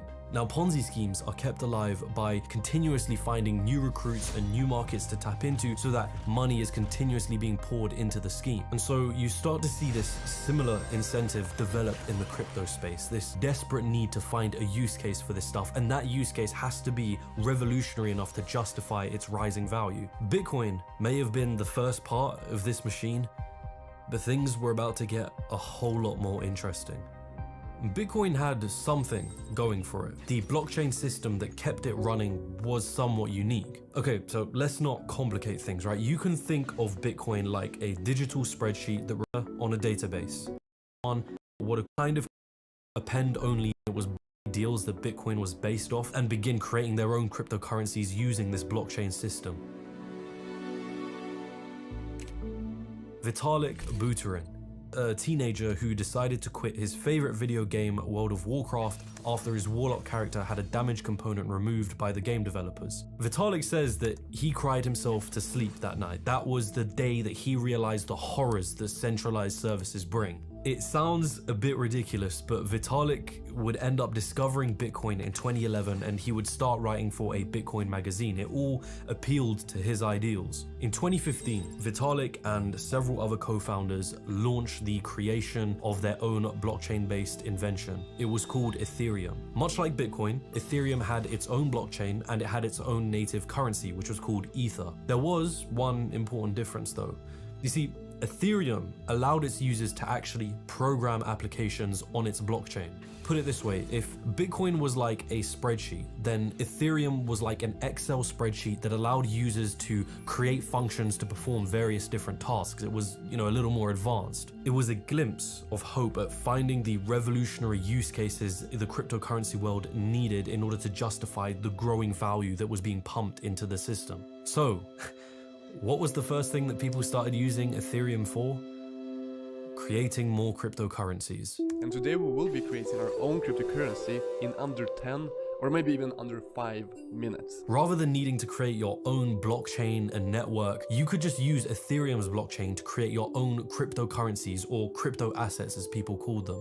These assets that existed without their own native blockchain were called tokens. There are now over 1,500 cryptocurrencies. It became known as the ICO mania. It was supposed to be this new way to fund your business. Businesses could create their own token coins, release what is called a white paper, which explains what the project aimed to do, and then they could sell those tokens to the public, otherwise known as an initial coin offering, ICO. A whole wave of these token coins were being released. Some of them parodies and others were just blatant scams. Titcoin, The Whopper coin. Trump coin, Kodak coin, Insane coin. But here it is. So I created Dictator coin. Jesus coin was a token coin that was promising to decentralize Jesus on the blockchain. On its white paper, its creators stated they were in early talks with churches to provide miracles exclusively to Jesus coin owners. Ponzi coin was very much open about the fact that it was a scam. Their website literally said it right there. It's as much as a scam as 99% of the ICOs out there, but it's more transparent about it. Ponzi coin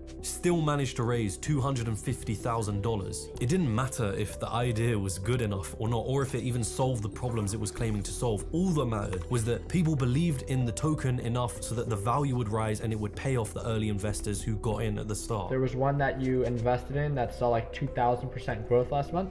Yep. What was it? That was Denver coin. ICOs also marked the beginning of an unlikely friendship between those in the cryptocurrency space and influencers and celebrities. If token coins were fueled by hype and attention, then celebrities and influencers were the ones that were running the gas stations.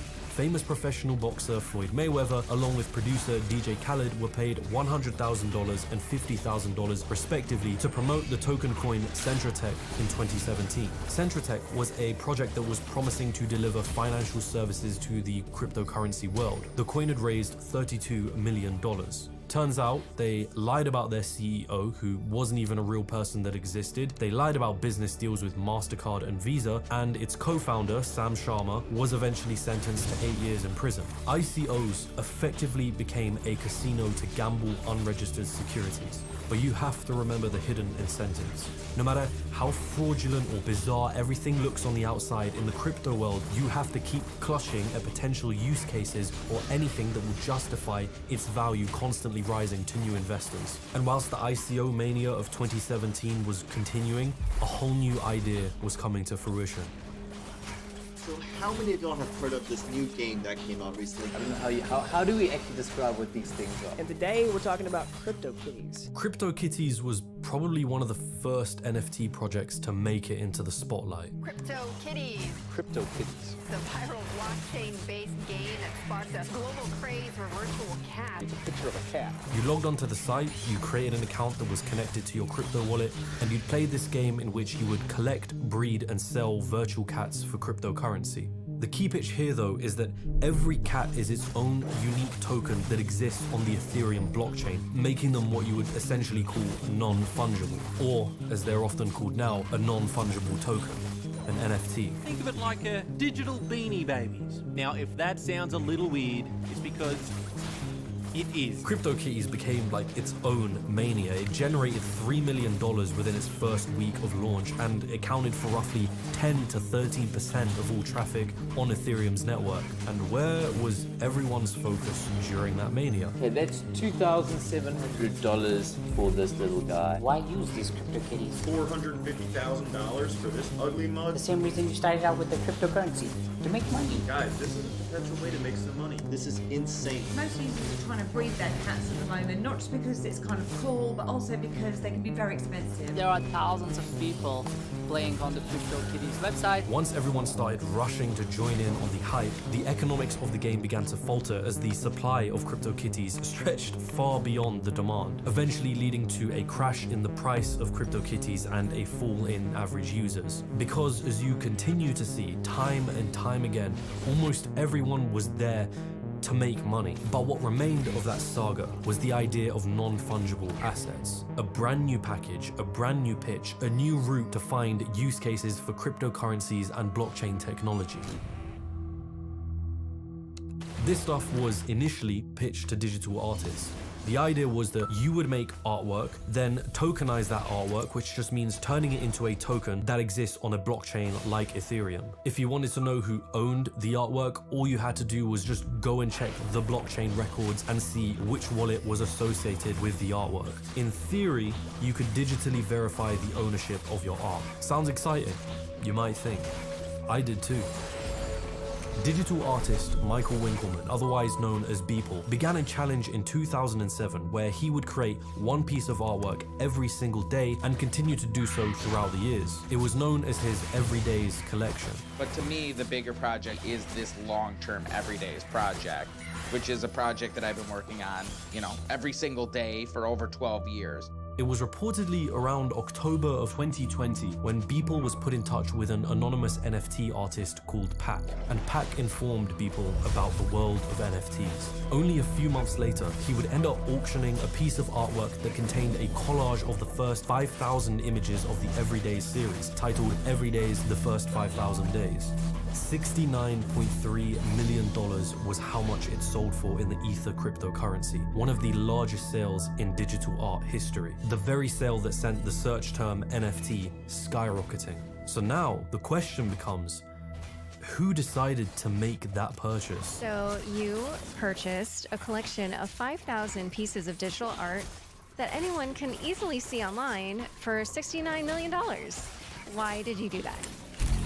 Metakovan, or as they were later revealed to be, Vignesh Sundaresan, a crypto entrepreneur who had recently co-founded a crypto investment firm with his business partner called Metapurse. Only a few months before this big $69 million purchase, Metakovan and his business partner had already bought another collection of NFTs from Beeple for over $2.2 million.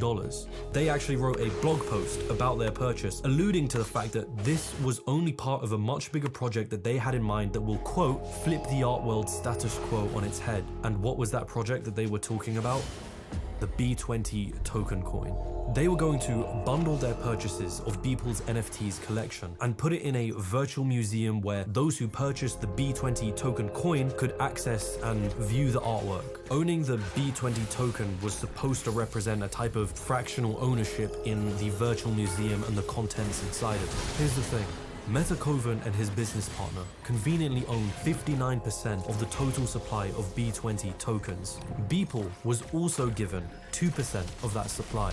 Beeple and Metakovan already had a working relationship before the big Everydays 5,000 sale. When that sale happened and the media frenzy ensued, the B20 token rose in value to $23 as more people began obviously looking into who Metakovan was. People have accused that sale of essentially being a giant marketing stunt to increase the value of the B20 token. Even in their calls together, you can hear Beeple express skepticism around the whole thing, only for Metakovan and the others to kind of bring him around. Other artists, I can almost guarantee, will not like this. Like, they will not like you taking their work and like splitting it into a million pieces and reselling those pieces. I would be very surprised if other artists did not have a very strong dislike of that. But what I find the most insane about this saga was that the B20 virtual museum that was supposed to flip the art world status quo was nothing impressive. The B20 token has fallen over 99% in value since its all-time high. Despite all of this, Metakovan's sales sent headlines skyrocketing. Suddenly, NFTs were being created out of internet memes or anything really that was culturally relevant to the internet. From the outside, all you had to know were that NFTs were revolutionary and there was a lot of money involved. You didn't even have to know that they were intrinsically tied to the world of cryptocurrencies or blockchain. A successful repackaging. Once the sale of memes and other one-off NFT sales cooled down, it became more popular to start buying into NFT projects. These contained up to thousands of NFTs inside of them, usually following a certain theme or concept. What are CryptoPunks? These are the CryptoPunks. They're Yeah, just they are basically 25 by 25 pixels. Yeah, they're icons of zombies and There's aliens, zombies, and yeah, they all have different mohawks and glasses and beard types, and I mean, what is Cool Cats, the coolest NFTs on the blockchain? Shoot, I get a Lazy Lions NFT. Been thinking about joining this amazing community. Clone X. This project is previously known as Akira. Vampire Syndicate. We've got pudgy penguins, on the chopping block today. They're selling us something called Ebits? Just as it had been with Bitcoin and token coins, the name of the game was about hyping up a project so that you can sell it for profit later. NFTs though were cooler than your average token coin, so they had art behind them. You could show them off by replacing your social media profile picture with an NFT you purchased. More so than ever, hype and attention became an important part of growing the value of an NFT. Which brings us to the apes.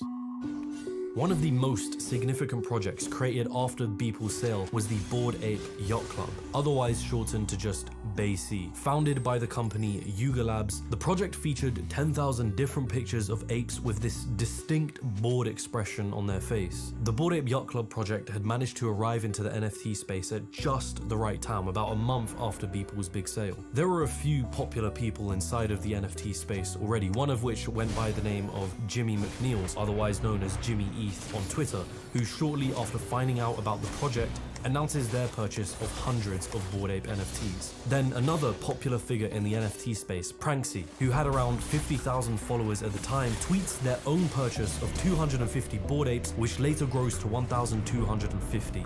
And all the time these guys are tweeting about their purchases to their followers, it starts to create this buzz inside of the crypto space. You've probably seen all over Twitter this crazy thing with apes. Just after 12 hours of its official launch, the BAYC collection sold out, giving Yuga Labs an estimated $2.8 million in revenue. Pranksy starts selling some of his apes to NBA players who start tweeting and changing their profile pictures to those apes. In August, the popular DJ Steve Aoki tweets his own $40,000 purchase of a Bored Ape to his millions of followers. Hashtag ape, follow ape began trending immediately. Famous digital artist people tweeting about it and creating an artwork about it, which continued to drive up the price of Bored Apes. You ape, me ape, friend.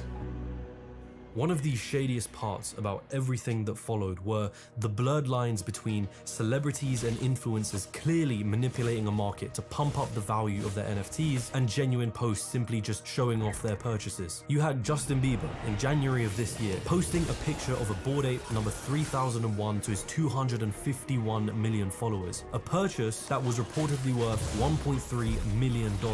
Everyone sort of assumes that Justin was the one that made the purchase himself, right? And he's just posting it on his Instagram. But then Twitter users started to look into the records and they find that Justin's supposed crypto wallet had received 900 Ether from another wallet address. And that wallet address was associated with an individual named Gianpiero D'Alessandro, or as many others may recognize him, Justin Bieber's business partner. And Gianpiero owned his own NFT collection called In-Betweeners, which Bieber had been promoting on social media already. In those posts, no disclaimer was made suggesting that Bieber had been paid to promote them. I just got my first NFT. Oh, you did? What was it? Through MoonPay. In some of the announcements from celebrities about their NFT purchases, there was this constant reference to a company called MoonPay, thanking them for help with purchasing their NFTs. I got an ape too, because I saw you on the show with people and you said you got a MoonPay. Turns out, MoonPay was a company that was launched in 2019, which according to their website had one singular aim: to increase cryptocurrency adoption. So that begs the question, what is the relationship between MoonPay and the supposed celebrities and influencers there helping buy NFTs? We're not one, but 3 times out the market of what they do. And with the NBA, they try to send my they want you to not disclose their first creation. Isn't it a little shady that you have the CEO of MoonPay, a guy called Ivan Soto Wright, who is an active participant in the NFT market, who is clearly well connected to the celebrities using his company's service, who has access to insider information and likely knows when celebrities may purchase an NFT before they do it. And surprise, surprise, people started finding out that Wright on numerous occasions has purchased NFT projects right before celebrities end up purchasing them. Prominent crypto skeptic and author David Gerard had this post on his blog. It was titled, "Crypto Grifters Try to Scam Artists Again." He wrote, "The NFT grift works like this. 1. Tell artists there's a gusher of free money. NFTs are the future. If you want to get an NFTs, you're guaranteed to make some money because it's new, it's fresh. 2. They need to buy into crypto to get the gusher of free money. 3. they become crypto advocates and make excuses for proof of work and so on. 4, a few artists really are making life-changing money from this. 5, you probably won't be one of them. It's sold to you as this amazing thing where art is digitally verified on the blockchain. And that pitch makes you think that on the blockchain, when you purchase an NFT, there's literally an entry that shows your wallet and the actual image of the NFT you purchased right there. You want to know what is actually the case with most NFTs? There is no picture attached to the transaction. Instead, it's usually a HTTPS or IPFS link containing the stored NFT image. So what you're purchasing with most NFTs is just an entry in a database that contains a link to the image that anyone else can also access. A little misleading to call that ownership. But I guess at the end of the day, that doesn't matter when, just like ICOs, NFTs were just another speculative financial investment to throw your money into. And to do that, you had to buy into cryptocurrencies. More money funneled into the machine. In my experience of looking into crypto communities and its culture and various projects, there is this game that is being played. Some are blatant about it and others less so. But the game is this. Everyone is playing a role in promoting their project, calling it revolutionary, saying that this isn't like the others, but ultimately, everyone knows that at some point, they're going to sell. And perhaps it is because of the greater full nature of the crypto ecosystem where everyone is incentivized to keep putting money into the system and to keep pushing it while simultaneously dismissing criticism. On the surface, everything is supposed to be positive and optimistic. You have catchphrases and actions that are commonly used in cryptocurrency communities. HODL, short for hold on for dear life, which refers to holding on to your crypto assets no matter what. HODLing is seen as a good thing. Today we're going to be talking about the art of the hold. WAGME, short for we're all going to make it, which is used as both a greeting and an easy catchphrase to keep morale high. We're all gonna make it, and I say this with passion and confidence. If you leave the market, if you give up, you will lose. That is the ultimate failure. We're still early is a sentiment often echoed in crypto communities, an encouraging message for those who are both new and old in a space, letting them know that they haven't missed out on the opportunity and further riches are on the horizon. Don't abandon hope. Is it too late to get into crypto? No, never. It's never too late. It's actually too early. It's extremely early. Those who hold on to their crypto assets, even when there is really good reason to sell, are called diamond hands. Diamond hands is actually a requirement. Keep diamond handing, okay? A positive trait that is encouraged, whereas those who do sell are labeled paper hands, a negative trait, which is actively discouraged. The worst part about paper-handed investors is that it influences other people to grow paper on their hands. Most crypto communities are encouraged to say good morning and good night to each other every day, shortened to just a GM and GN, kind of like a regular check-in and check-out with members. Negativity is usually handled in the same way, since one group's negativity can actually devalue a project and affect everyone else's ability to make money. If there's some bad news about a particular cryptocurrency project or cryptocurrencies in general, it can be dismissed as FUD, abbreviation for fear, uncertainty, and doubt. We have someone that, again, is trying to spread FUD. I just couldn't sit idly by and let people FUD my investment and FUD the leader of my investment. Or those who criticize are told, you simply don't understand, without any further elaboration. Or they're told to have fun staying poor, which is a not so subtle nod to people's true intentions within the space. Or criticism is actually spun into a good thing for the project. These are all very convenient actions to encourage when keeping someone engaged and hopeful in a crypto project is financially beneficial to everyone else. I'm actually struck by how much the general public really hates it when someone gets into NFTs and they just have an absolute adverse reaction. I see this across industry. The NFT mania did something. I think it grew so big and so in your face from influencers and celebrities that it started making people mad. So proud. I love being a part of this community and being a voice and sharing my platform and just getting the word out there. What community?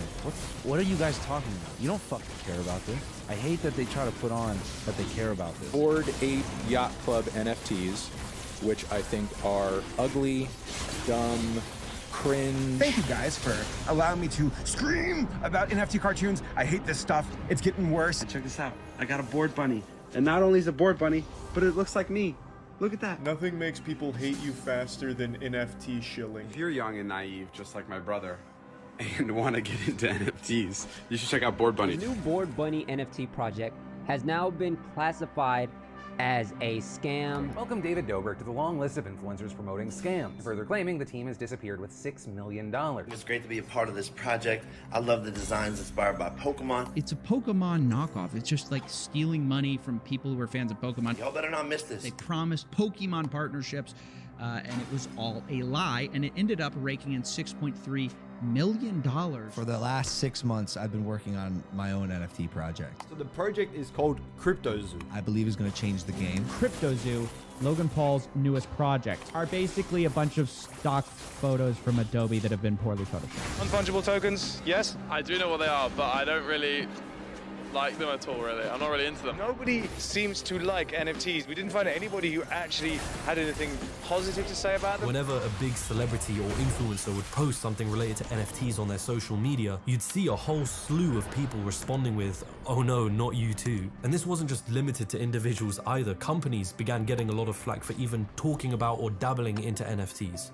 In 2021, people found out what cryptocurrency actually was in that year. It is all get-rich-quick schemes promoted using technology as the cover. All of it. That's what crypto is. And NFT is the latest species. And in June, there were 1,500 computer scientists and technologists who wrote to Congress calling for more responsible regulation of crypto assets. They said the catastrophes and externalities related to blockchain technologies and crypto asset investments are the inevitable outcomes of a technology that is not built for purpose and will remain forever unsuitable as a foundation for large-scale economic activity. And so you start to wonder, like, okay, like what's gonna happen? And I know that it really shouldn't surprise me, but a whole new packaging had been in the works, and a brand new word was taking the stage. Our mission at MoonPay is to onboard the world to Web3. I have to admit, it's a pretty convincing narrative. The first iteration of the internet, Web 1.0, was essentially the first version of the web, mostly consisting of web pages and information. There wasn't much you could actually interact with. Then came along Web 2.0, which brought access to many new features. It focused on user-generated content, social media, and more forms of participation. This version of the internet became dominated by large corporations. Web 2.0 is our current modern-day version of the internet, but now Web 3.0 is coming. It kind of just referred to a bunch of different things, but the idea was that a new version of the internet is here, where your online activity was going to be making use of blockchains and tokens to some degree or another. So in theory, the now centralized version of the internet owned by big tech would become owned now by its users. In its initial bubble, NFTs were seen as just digital art, right? Which is quite limiting. At the end of the day, NFTs are just data on a public database that can act as a receipt of ownership over whatever that data contained. You know, whether it was a coin or it was a web link to a digital piece of art. The idea was that if NFTs could prove ownership over something, then you could put anything on the blockchain. Real estate titles, medical records, university degrees, legal records. In the case of Web3, you'd have social media sites and video games all incorporating blockchain and NFTs into their business model. It didn't really matter what it was or how it would work exactly. It just became this game of insert anything here, but on the blockchain. And just like that, you've made it revolutionary. You've just recreated the entire mortgage infrastructure that already exists today. On the blockchain. But that exactly. Blockchain in real estate is going to be pretty mainstream 5 to 10 years from now. You'll see solar grids, electric grids, self-driving car grids that will essentially be machine run and controlled and administered by blockchain. Best use case for blockchain is healthcare. What can and can't be turned into an NFT? Ultimately, what we're talking about is the tokenization of everything. Never mind if blockchains or tokenization actually fixed the issues that it was claiming to solve in these industries. It was literally the definition of a solution in search of a problem. And then I'm lost as to like why the on the blockchain part matters, besides basically what everyone means is they mean, oh, I want a public record of the transaction. Okay. I mean, people suggested that you could replace legal contracts with smart contracts, which are programs that are built on the blockchain, and that's usually accompanied with the phrase code is law. This is a smart contract, and this is a legal contract. These two things aren't the same, right? You can't have law be enacted by computer code because law inherently requires third parties to assess evidence, intentions, and a bunch of other variables that you just can't outsource that to computer code, especially when that code is on the blockchain and it cannot be altered. Nicholas Weaver, a researcher and lecturer at UC Berkeley's Department for Computer Science, has this interview with Current Affairs, and he brought up what he called Weaver's iron law of blockchain. When somebody says you can solve X with blockchain, they don't understand X and you can just ignore them. So you start to wonder, right? Who is behind all of this money that's coming and pouring into the crypto and Web3 space? Where is it coming from and why? Either I'm not seeing the revolutionary potential that all of this has, or this genuinely is a massive mania and bubble that is being fueled by greed and delusion. The so-called next version of the internet that's attracting big money from venture capital. Venture firm called Andreessen Horowitz. Have you guys heard of it? I kept seeing this venture capital name pop up. We've been in the space for a long time. Kind of a big deal, running the crypto fund with more than $7 billion in capital to deploy. Andreessen Horowitz, otherwise known as A16Z. They're one of the largest venture capital firms. They have a crypto fund with around $7.6 billion to be invested in crypto and Web3 startups, and have been investing in crypto companies dating back to 2013. If you wanted to meet the smart money behind all of this, then these guys were the best place to start. They say that crypto is far more than just a financial innovation. It's social, cultural, technological. In the month of October of 2021, A16Z led a funding of $150 million towards the company that was behind Axie Infinity. A16Z general partner Ariana Simpson claimed that this was an example of where Web3 is going to revolutionize the internet. In her own words, literally, Axie embodies a new generation of games. What this means for the future of games and really the web as we know it is as big as your imagination will allow. Where do I begin? Axie Infinity was what you would call a play-to-earn game. It was this new genre of games appearing in the Web3 space, which, as the name suggests, allows players to make money when they play the game. In the case of Axie Infinity, what you had was this game where people would breed, collect, and fight with these creatures called Axies. When battling inside the game, it was possible to earn this token called SLP, which could actually be traded for real money. So what started happening? Well, people started playing the game, but instead of focusing on the fun of the game, the focus became on how to earn more SLP. How do we profit from Axie Infinity? The most expensive Axie ever sold was worth about $800,000. I've invested $13,232. To even play Axie Infinity, you had to purchase 3 Axie NFTs, right? And as the value of Axie NFTs started to rise, certain players wouldn't be able to afford the buy-in price. So guess what started happening? Those who had the money to buy 3 Axies began to lend their creatures out to players who couldn't afford it. And they were called scholars. How to set up your own scholarship program as a manager in Axie Infinity. I'll be giving out a scholarship every 2 weeks, so that's another 6 scholarships is my goal. Scholars would then play the game using their rented Axies, earn SLP, and then give a cut of their earnings to their managers. My team of 12 scholars was roughly earning me $1,700 a month. $600 from my scholars. With all of my current scholarships working, I'm earning about $6,000 a month. Axie Infinity, a play-to-earn crypto gaming juggernaut that has led people in countries like Philippines and Venezuela to make a living. These are players from the Philippines who are making a living playing Axie Infinity. Most of the scholars who couldn't afford the buy-in price, they were from developing countries, right? People who likely saw Axie Infinity not as a game of leisure, but as a means of producing income. I am here to apply scholarship on Axie Infinity. I want this scholarship because I want to earn more. I can play 6 to 12 hours a day just for playing Axie Infinity. I will treat this as a job, not just only a game. I want to help my family on their expenses and save up money for my tuition and college.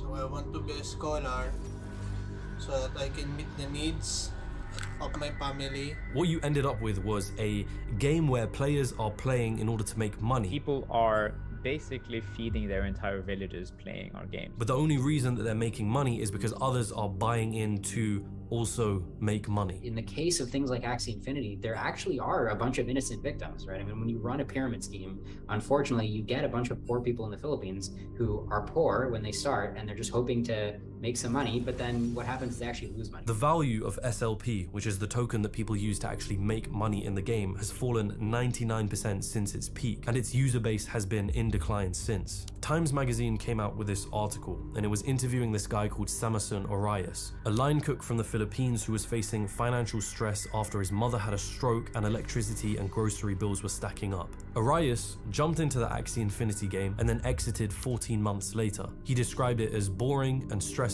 Arias, along with other players of the game, told Times Magazine that Axie Infinity reinforced predatory systems and gave them false hope. It's already dystopian as hell, but then to say to people that by doing this we are creating opportunity for people in the developing world, that's not just dark, that's fucking evil.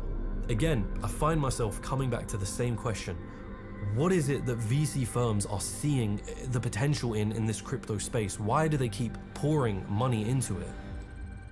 The overwhelming majority of tokens are securities. Yeah. But they're being dumped onto retail investors. This is being done explicitly by venture firms, I won't mention any names, who are buying into companies early, getting into tokens, and then those tokens are being listed on exchanges. The public is buying into them in order to get a financial gain. They have no interest in using those tokens for any utility. VC firms have a commonly used strategy. They invest in a bunch of startups. Most of those startups will fail, a few will succeed, and with the ones that succeed, a VC needs to decide on an exit strategy, an event that allows them to liquidate their position in a company and essentially make money.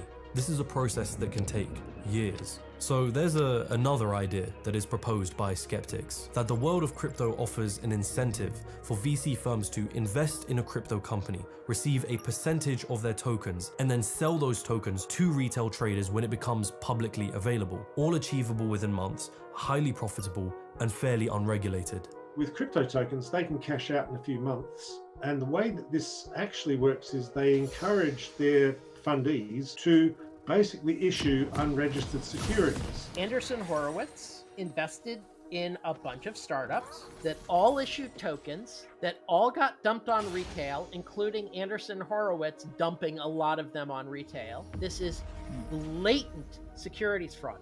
But they didn't commit the securities fraud. It was just the companies they invested in. On the surface, Web3 has this narrative which is all about taking money out of the hands of the rich and the big tech and giving it back to the users. But A16Z is the exact same company that has funded some of the biggest Web2 companies like Facebook and Twitter. I'm sure that there are many inside of these firms that, really believe in the potential of Web3 or crypto or blockchains or whatever buzzword you want to use. But it becomes increasingly harder to see that as anything other than hyper-optimism, or another word for it, delusion. There's this interview with Marc Andreessen, right, who's the co-founder of Andreessen Horowitz, and he's on this podcast episode with an economist and blogger called Tyler Cohen, and he proposes the idea for podcasts to make use of Web3. A well-known podcast host, how does that person get paid in a better way through Web 3.0? Make that more concrete for us.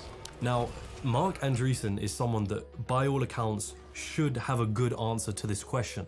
But instead, they can pick their business model. They can pick their business model. They can decide a subscription-based business model. Microtransactions. They can pick. They can pick whatever model they want. They can also have indirect. There's this whole new rise of this kind of the non-fungible token. When pressed to give an actual use case, what you get is an answer with all the right buzzwords and phrases, but little actual substance. I compare it to the internet. In all seriousness, I compare it to the internet, which is the internet basically. It's 93 or so. Yeah, it's like 93, 94. This is the only time I've ever said this is like the internet is this. A16Z uses the same narrative that a lot of crypto enthusiasts will also use. You may hate it, you may think it's a fad, but crypto and Web 3.0 are just like the internet. Even I made this comparison when I looked at the entire space in a more favorable light. Now though, I just think it's another form of smoke and mirrors. It is the biggest technology shift since the internet. The blockchain, the consumer blockchain, is the biggest new thing since the internet itself. Bitcoin began in 2009. Arguably, blockchain technology and the foundations for it began even earlier than that. It's been 13 years since this story began with Bitcoin. 13 years to find a solid use case, or at least one that justifies the hype and is already better than an existing system. Crypto and Web3 is really great at one thing, which is trading and speculation. And there is absolutely no democratization of anything. There's centralization of exchanges, centralization of miners, centralization of crypto wealth. It's the most concentrated amount of centralized wealth in the history of humanity. Worse than disease, worse than Wall Street. It's all bullshit. 13 years after 1983, which is considered to be the birth of the internet, we were already seeing very clear-cut use cases. Even in those early days, people could get weather reports, they could check the news, they could send emails, and many other uses that we still use to this day. I sent a message to my doctor asking for a repeat prescription, and he's left the prescription for me in the chemist. By even making the comparison to one of the biggest revolutions in information and communication is already assuming that cryptocurrencies are revolutionary and they're bound to find mass adoption at some point, when that is the very future we're putting into question. One recent post that I remember on the Bitcoin subreddit was titled, "Does anyone else feel like Bitcoin is their literal last-ditch effort to become wealthy in their lifetime?" I don't imagine that this is the only person in the crypto space that is thinking that way. The crypto machine has continued running. New packaging of ideas, more money funneled into the system, and a constant search to find a use case that justifies the hype and the claims of revolutionary technology. If the critics are right, then what we're looking at is a ticking time bomb. If the critics are right, then this is a scheme that will leave tons of regular individuals left holding their bags, wondering how this managed to happen. It already has. A scheme that managed to infiltrate the realm of media and entertainment, that managed to make use of social media's ability to spread this fear of missing out, that capitalized on greed and a get-rich-quick mentality. If the critics are right, then I suppose there's only one question that remains. At what point does the ticking time bomb go off?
check after this game. I just want to see that I'm on this account. I think it's all like D1. I don't know.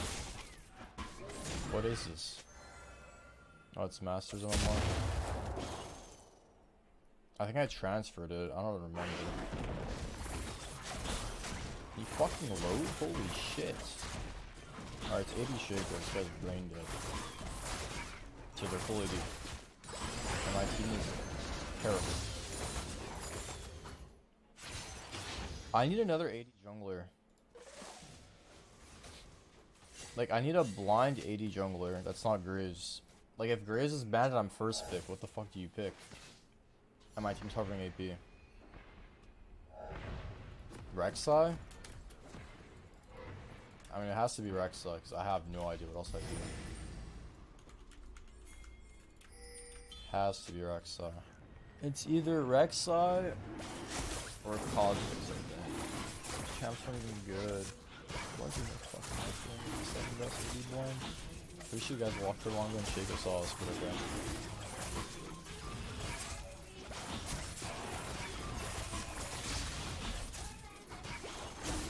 I want to tell my Alistar pass flash or Q flash because he's probably just he's smart enough, right? Look at this reject. Oh my fucking god.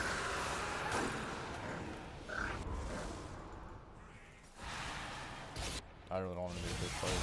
Fight him level 1. Wait, he's on my Raptors. Why is this whole team walking? Huh. Oh shit. That's awesome. I don't know, that's a lot for sure. I'm pretty sure Samir's like win trading. There's like no way, right? He could have just walked behind tower and walked to lane. Well, I guess we're playing 3 top this game. I think we picked creators that can actually play the game. Way too many damage on jungle now. It's kind of insane. That's a disaster, yes, TP. I think we can just kill this guy right now. There's no flash. This happened twice today.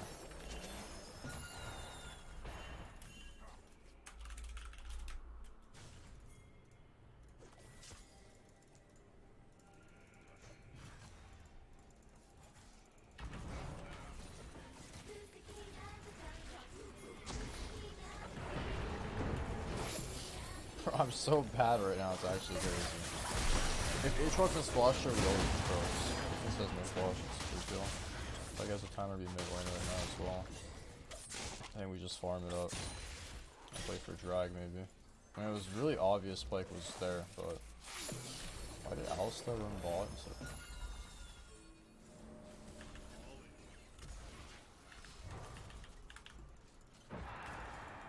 So crazy.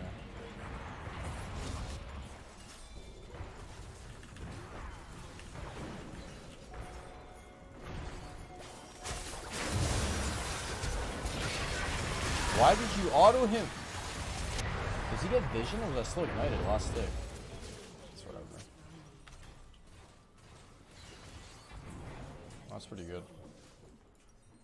Doesn't get vision of me though, right? He gets vision of the entire brush? I don't even know how it works. Pike is so fucking broken. I'm just spamming these so we don't die every Pike room. It's really right.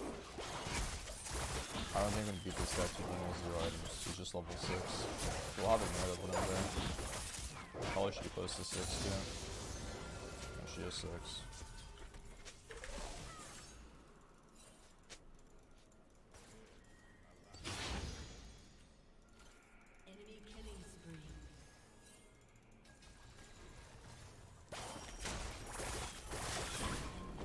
Oh my god.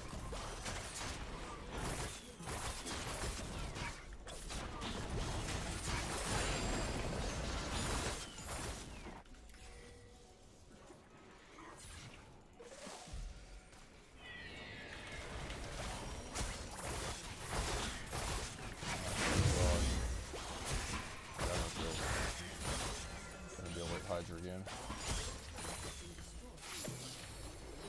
I don't know why that Pike keeps wasting his CC probably didn't tank the tower. I guess because he's bad. I need to drink this fucking coffee. Holy shit, I'm so bad right now. Probably 4-player topside play for Drake if we can. I could just do blue into Rip, but then my cams aren't cycled. So my support is Cops, just like a safer play. I get the green and gold from Rip as well. This is probably the better play. The only thing is that I'm scared to press B and my Rip is like I'm gone from following this blue side right now. Like, crab, I believe. So I can't extend the map now, I think. Unless he's on Dragon instead of my red. Sucks playing with my Hydra gold, but I don't have a choice, because I don't know where Shaco is. I have to just take his top side. Up on the gangbang. I hate to take my red, so make the red play. Unless H-Box comes here. Kinda awkward. Now we're chilling. I'll have 2 levels. That's a lot, right? What?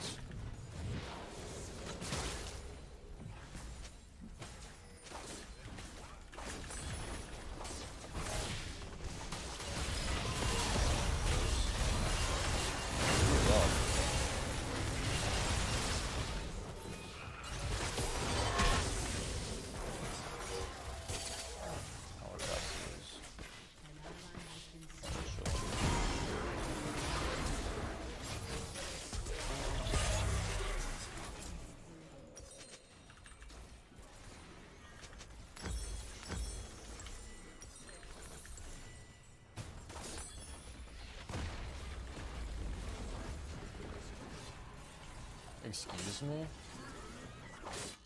So if you've been hearing a lot of Rust lately, why a lot of developers, companies and teams are trying to adopt Rust into their ecosystem and move away from JavaScript, C and C++, or even Node.js. So in this video, I'm going to take a look at Rust, why it's super cool. Also, I'm going to see why a lot of people are preferring Rust versus C++ Node.js. Also going to be a good look at two versions side by side from Rust and Node.js. So you're probably wondering why a lot of developers are interested in Rust, as well as like why so many teams, developers, and companies particularly are moving from old code bases from like JavaScript, Java, C, C++ into Rust itself. So there's actually a couple of different reasons for me I would choose Rust compared to other ones, because I've been trying Rust for the past couple of weeks. And it's more like 2 weeks when I started learning and using Rust and actually trying to build a project using Rust. So the first most important one, it's new, which means it provides and it brings all the new design patterns, all the awesome features and syntax of all the languages we love and developers like. It brings them to the table. It's also very, very safe. It doesn't have memory leaks. It doesn't have CPU bottlenecks. It controls everything and it controls it super well. As well as, when I talk about safety in here, it has no garbage collector, because most of the times for languages like JavaScript or maybe Python, those like high-end languages that, you know, it gives you a really decent performance, they all use a garbage collector. So it has like a good side and a downside, and for Rust, it literally ignores that garbage collector and it doesn't use the borrow check. And as well as because Rust is a compiled language, it's not an interpreter like JavaScript or Python, and that code gets compiled down to binaries and native binaries that can run literally. And there are actually many companies that have moved from older languages, like they were using things like C, C++ for like native code. And some of these companies are like Dropbox, Cloudflare, Figma, the beloved Figma we all love and we all use, Shopify in here, Linux kernel, yes you're hearing it right, but the difference is when things like Figma and how they would be able to migrate from the old JavaScript implementation. Later on, they moved from TypeScript into using Rust for a much multiplayer kind of system. They've seen a huge difference when it comes to memory bandwidth or memory usage, as well as like CPU bottlenecks and how CPU was eaten up before and after. It's actually incredible how it took the memory usage from like 4.2 gigabytes on the TypeScript implementation, and when it moved to Rust, it became something like 1 gigs. It's crazy, and that's what Rust is actually capable of. So because how crazy Rust is, and what I've heard from the community, either on Twitter, YouTube, or just like literally everyone is talking about Rust and how cool it is, well, I actually decided to, you know, take Rust and give it a try. So the interest actually was pretty straightforward, as any other language, and how to run, compile, and work with, you know, different packages and install them and everything. Later on, when it got into the real world stuff and actually trying to build a web server using Rust, it actually got way much more complicated, and I started scratching my head. But don't take this in the wrong sense. No, I was scratching my head in the good sense. So for me, to compare Rust with Node, what I tried to do is actually try to build two projects, one in Node.js and the second one in Rust. So basically what the project consists of, for example, there's actually the Node projects in here. So as you can see in here, it listens on port 9000, and what it does actually allows you to register, to log in, view like a guarded payment file that like you can access this payment file to get how much money you've got in your account, and this is only for authenticated users. So they are like connected to your database. They use SQLize to initiate the database connection and allow you to save the logged in information in the database and register in the database and stuff like that, and working with a database like MySQL, which is running on Docker. So just to take a quick example, this is actually what it looks like. If you go to Postman on port 9000, this is where the Node.js server is running. So if I do register in here, I can easily do thanks for registering. If I go to like login in here and to login and get the GWT token here back, I can log in. And last but not least, using the payment in here, if I pass in the token using the authorization bearer token, I can easily view my guarded stuff in here as well. Like if I completely remove this one, as you see, it says not authorized anymore. So for me, in order to build the same Node.js application, which I built in around like an hour or even less than an hour, into building the same application using Rust. Before that, I only just had the opportunity just to bootstrap a simple Rust application that says hello world, and I read some Rust book to learn Rust and literally didn't understand so much. So the first thing I thought about, I need a web server and I need to run a Rust web server. Obviously, I don't want to do that from scratch because usually in Node.js we don't do web servers from scratch, so I use something like Express. So when I was looking at Rust, I found a really interesting knowledge called Rocket. So Rocket is a web framework, more of like that, and allows you to actually make and write fast, secure web applications using Rust, and it gives you actually a sort of like boilerplate code so you can easily go through without writing so much code. Even though in Rust you're still gonna write a lot of code, but you got the point. And the second one I needed is like an ORM that allows you to manage a database like MySQL or something, which I'm gonna use right now. So SQLize from Node.js, what I was able to find in here is called Diesel, which is a pretty awesome ORM as well. But the only downside of this ORM is I didn't find a lot of documentation about it, and the documentation wasn't really well written. So as any other programming language, but particularly Rust in here as well needs a main interest file. So this is the file. Right now it's super messy. I didn't want to delete the comments, so here you can see, or you can exactly see the conversation I went through when I was learning this and trying to build this whole web server web application, same as in Node.js. So you can easily see how hard it is to actually, so you can easily see the good sides and the downsides about writing code in Rust. What I particularly like about Rust in here, it actually has the same ecosystem as NPM with like a cargo to TOML. So cargo, by the way, is the package managers. It's something like NPM or Yarn or PNPM. So this one allows you to have dependencies and install specific versions of dependencies, and it's gonna handle everything or all the like behind the scenes by itself. Also, I was able to have like a .env file here with a really awesome library from Rust to read these env files for the database connection and everything. It was super nice. So if you look at the main.js in here, you see have some register handler in here that allows you to register, and using the Rocket web server framework in here, I allows you to use something like attributes. So in Rust, they are called attributes in here. So allow you to like, tell, this function is going to be the handler for this /register. You can see the data of JSON, it accepts JSON, it returns. This is actually how you return in here, like a response and everything. And this is actually what we're doing behind the scenes, like we're inserting in the user, we're creating a connection. That's a downside about it, which I didn't like. So you need to do some connection pulling, which most of the time isn't that great and easy. And you hold the database in here to create a new user and insert it into the users table. And last but not least, you can just simply respond. As clear as in here, that's it. I went through with different stuff and I tried many things in here, but I landed with this pretty simple, easy to follow implementation. Now, the hardest part in here what I found is actually the database connection. As you can see here, I have an old folder. I kept these versions, DB2, DB3, and DB4, because I went through 4 types of versions of the DB module in here in order to land with like a workable or a working kind of prototype of the DB and able to connect and then give me a connection and actually work with it. So it was a crazy experience, but I absolutely loved it. I actually created this users module in here that allows you to have the structure to actually use it, like having an ID, name, email, password, and I'm using every single time using the derived in here attribute. They are all called attributes plus.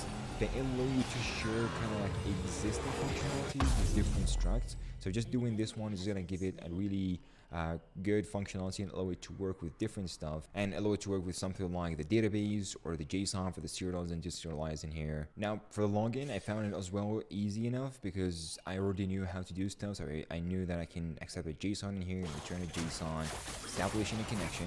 This is the downside I was talking about. So every single time and every single handler, you have to establish and connect to the database. You can't like have a shared global variable.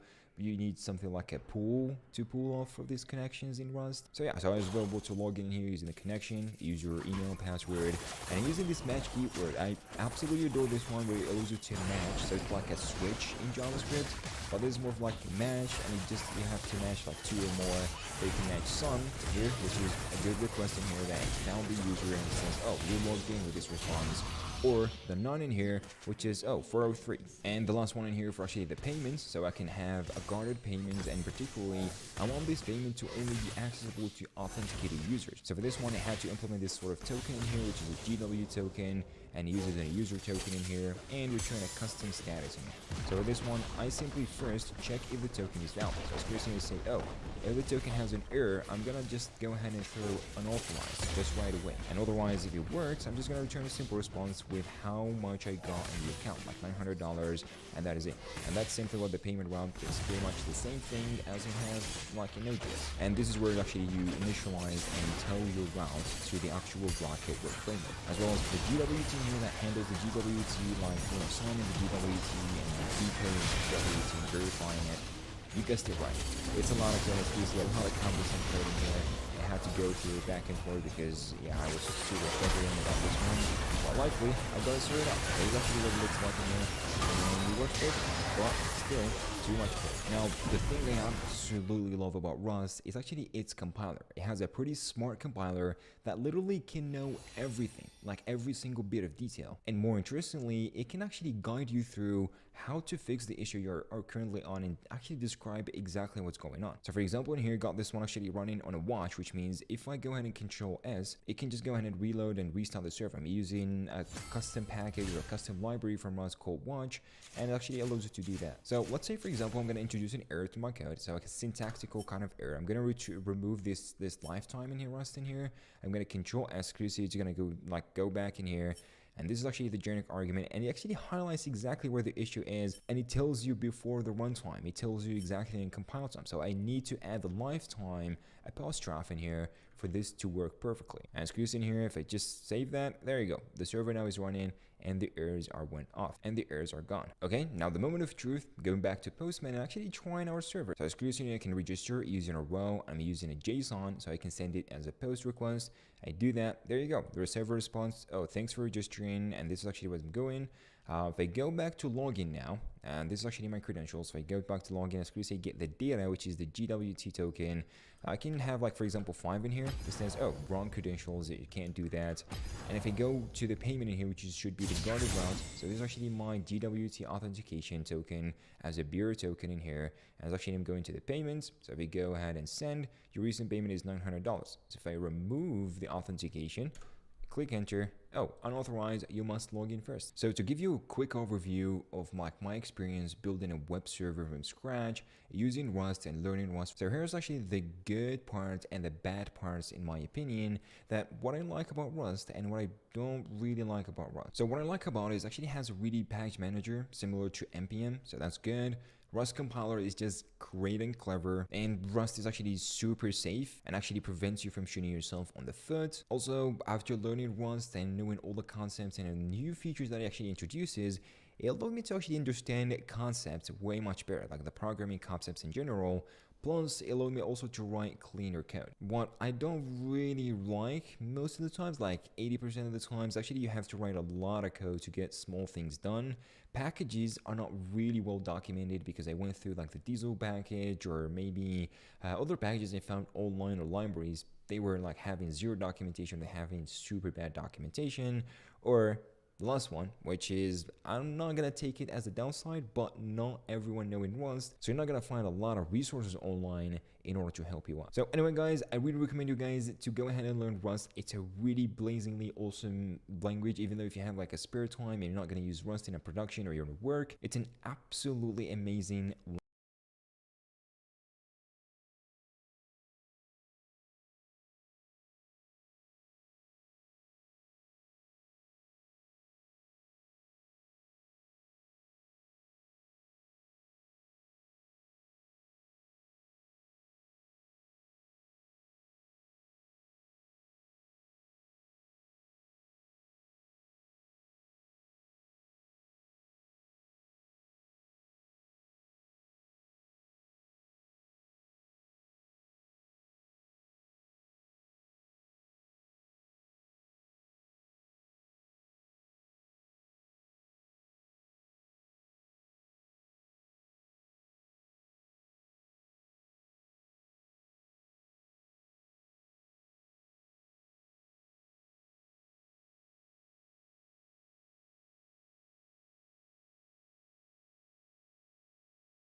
Greetings, faithful viewer.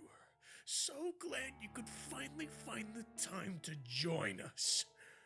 Where were you? Where were you when we needed you? I did my time. I did my part. But you... Oh, look what you've done. You've made the babies upset again. It's okay, it's okay, it's okay, it's okay, shh, it's okay. It's okay, Papa Choco's here. You want a video essay? You want your wawa?